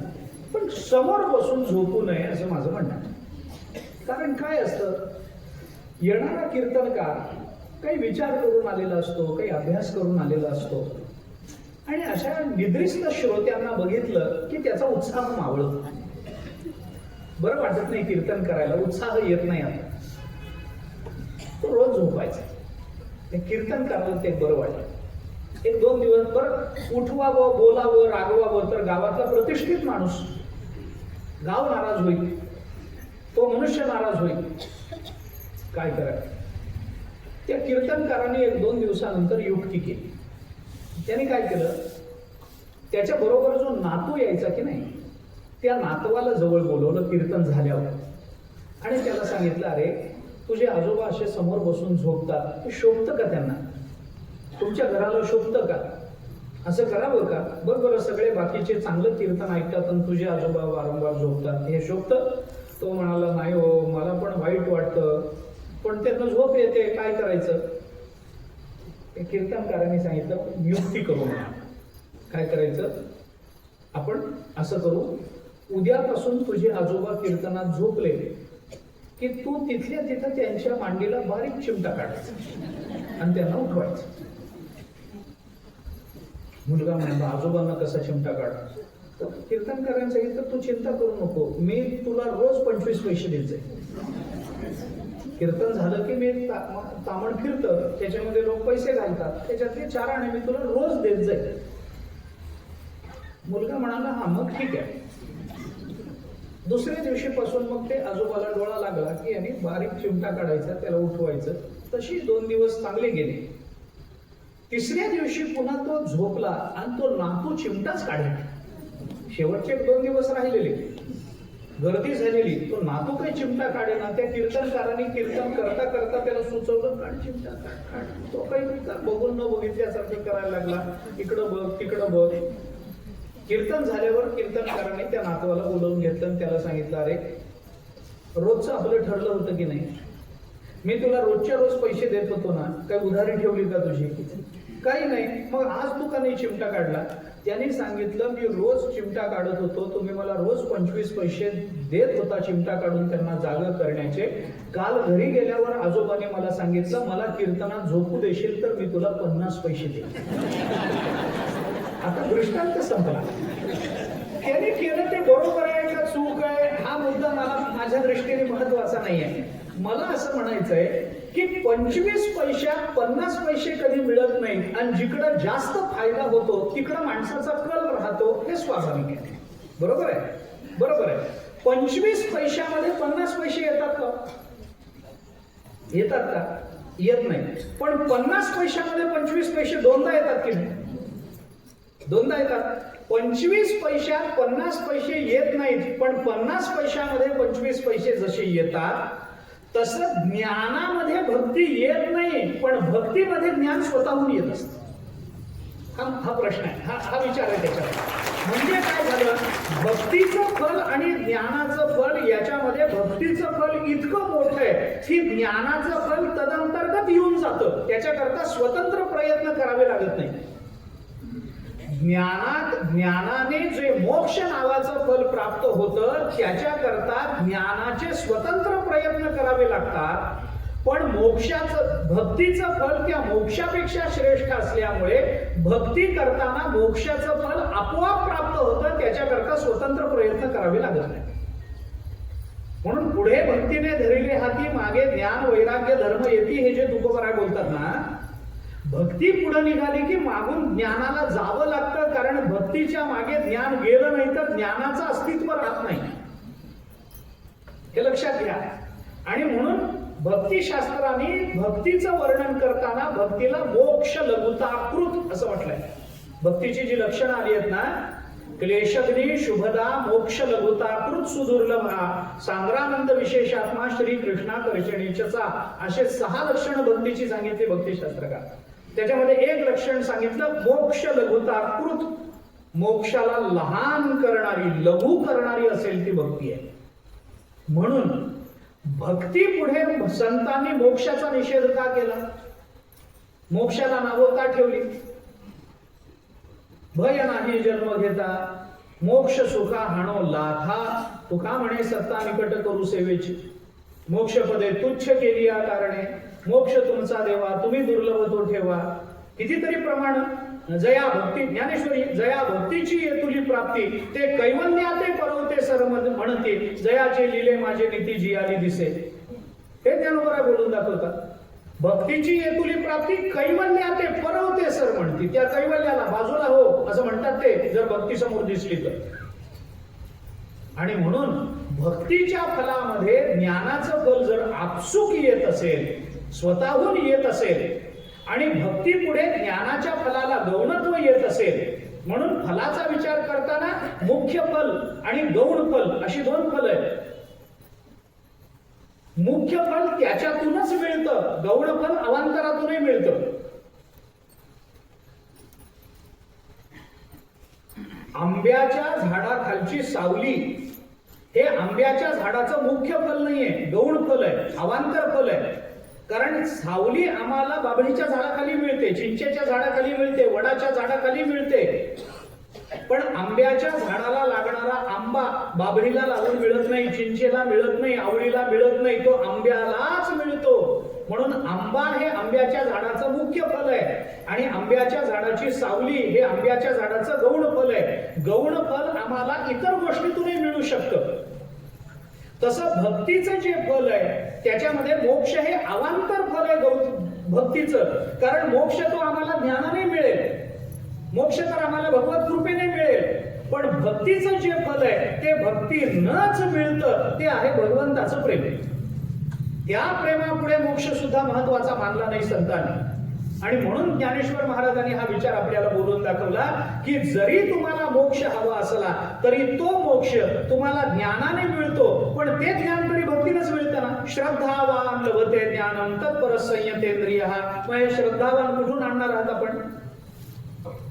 ते ज्ञान पैगा बरवे जरी मनी आधी आणावे, तरी संता या भजावे सर्वस्वेसी. तद्विधी प्रणिपातेनं 4था अध्याय. संता या भजावे, भक्ती करा संतांची, तर तुम्हाला ते ज्ञान प्राप्त होईल. ज्ञानाचा कुंठा सेवा हा दारवंटा, तो स्वाधीन करी सुभटा ओळखोनी. हे काय सगळं? तनु मनुजीवे चरणासे लागावे ही भक्ती नाही. अगर्वता करावे दास्य सकळ भक्ती नाही. आणि मग त्या भक्तीनं काय होतं तर आम्हाला ज्ञान होतं. मग अपेक्षित जे आपुले तेही सांगती कुसले, अंतःकरण बोधले संकल्पानये. हे ज्ञान मिळतं कुठून? गुरुकडून. मग गुरुकडून ज्ञान सहज मिळतं का? नाही, गुरुची भक्ती करावी लागते. गुरु देत ज्ञान, ज्ञानी आत्मदर्शन, दर्शनी समाधानार्थी जैसे. पण ते गुरु काय गेलं की हे मोक्ष म्हणून देतात काय? नाही, आधी त्यांची भक्ती करा, भक्तीनं ते ज्ञान देतात, ज्ञानानं मोक्ष मिळतो. लावा संगती, हरकत नाही. पण ज्ञानोबराय म्हणतात तेच बरोबर आहे, भक्तीवीण मुक्ती बोलू नये. मग कोणत्या भक्तीनं मुक्ती मिळते? आम्ही भक्ती करतोच की, रोज सकाळी उठून आम्ही देवाला नमस्कार करतो की नाही? करतो. मिळाला काय मोक्ष? मोक्ष मिळाला असता तर तुम्ही इथं राहिला असता, माझ्या काही प्रवचनाला आला असता काय? कुठे मोक्ष? देवाची द्वारी उभाक्षण वरील तेणे मुक्तीचारी साधेले कुठे? कसं आहे? कोणत्या भक्तीनं मोक्ष मिळतो? भक्तीनं मोक्ष मिळतो बरोबर, पण कोणत्या भक्तीनं मिळतो? सांद्रानंद विशेष भक्तीचा काय आहे? मोक्ष लघुताकृत भक्ती आहे म्हणजे नेमकी कोणती भक्ती मोक्ष लघुताकृत आहे? भक्तीचे काही प्रकार मानायचे का? भक्ताचे जसे प्रकार होतात तसे भक्तीचे काही प्रकार करता येतात का? या संबंधामध्ये ज्ञानोबरायांनी भक्तिवीण मुक्ती बोलू नये हे जे सांगितलं, मला बळेविण शक्ती बोलू नये फार लांबवायचं नाहीये, त्याचा विषय मी बोलून आलो योगशास्त्राचा, त्याबद्दल बोलत नाही. न मोक्षस्य आकांक्षा भव विभवांच्या पिचनमेन विज्ञानापेक्षा आपण काल बोलून आलो. ते काय आहे? कसला मोक्ष मिळतो? कोणत्या भक्तीनं मिळतो? नुसतं राम म्हणणं ही भक्ती आहे की नाही? आहे. मग त्याच्याने मोक्ष मिळतो का? हरिमुखे म्हणा हरिमुखे म्हणा हे नियुक्ती करून पुन्हा आग्रहपूर्वक सांगण्याचं कारण काय? कोणत्या भक्तीनं तो मोक्ष मिळतो? ती भक्ती कोणती? भक्तीचं स्वरूप काय? याचा थोडासा विचार आपल्याला करायचा आहे. आणि त्या भक्तीनं मोक्ष मिळतो, भक्तीशिवाय मोक्ष बोलू नका असं ज्ञानोबराय बोलतात. आणि मग या भक्तीनं मोक्ष मिळतो, ही भक्ती जर सुलभ असेल, सहज असेल, तर मग ज्ञानोबराय पुढे कैसेनी दैवत प्रसन्न त्वरित उगार आहे निवांत शिनसी वाया. मग सोपं साधन हातात आलेलं असेल तर अवघड साधनं करून कशा करता क्षीण करून घ्यायचा? सोपं साधन तुझ्या हातात आहे. मग कोणती भक्ती, त्याचं लक्षण काय? ते लक्षण ज्ञानोबराय आपल्याला सांगतात की लक्षण सामान्य नाहीये. जे लक्षण ज्ञानोबरायांनी सांगितलं ते सामान्य लक्षण नाहीये. कैसेनी दैवत प्रसन्न त्वरित असं करणारी जी भक्ती ती भक्ती. म्हणून या भक्तीची थोडीशी लक्षण आणि अभंगाचा तो पुढचा थोडासा भाव तेव्हा आपल्याला व्यक्त करायचा आहे. आत्ता वेळ आपली संपली, म्हणून उद्या संध्याकाळच्या सत्रामध्ये आपण त्याचा विचार करू. आत्ता पुढे इथे थांबू. कुंडलिक वरदे हरी विठ्ठल श्री ज्ञानदेव तुकाराम. चला.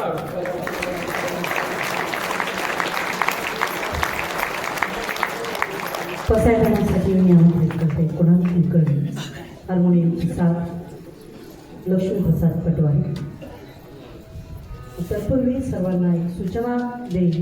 ज्या हरिभक्तांना महाराजांचा अनुग्रह किंवा गुरुमंत्र घ्यायचा आहे त्यांनी उद्या सकाळी ठीक 10:30 वाजता दत्त मंदिर चिंदा चौक माजलगाव येथे आपण उपस्थित राहायचे.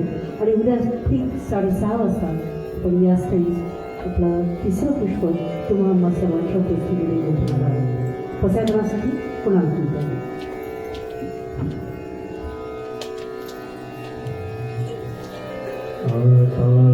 विश्वात्मके देवी येने वाग्यज्ञे तोषावे तोषोनी मज द्यावे पसायना नाही जे फळांची व्यंकटी सांडू तया सत्कर्मी रती वाढू भूता परस्परे पडू मैत्र जीवाचे दुरिताचे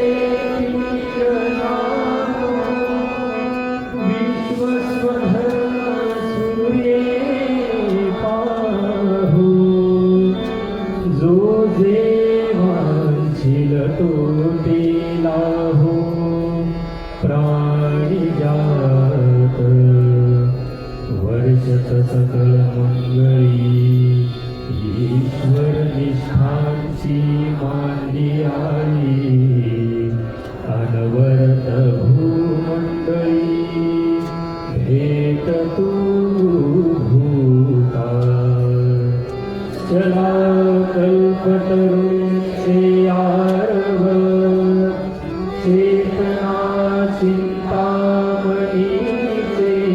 गाव बोलते जे अर्णव पियुषाचे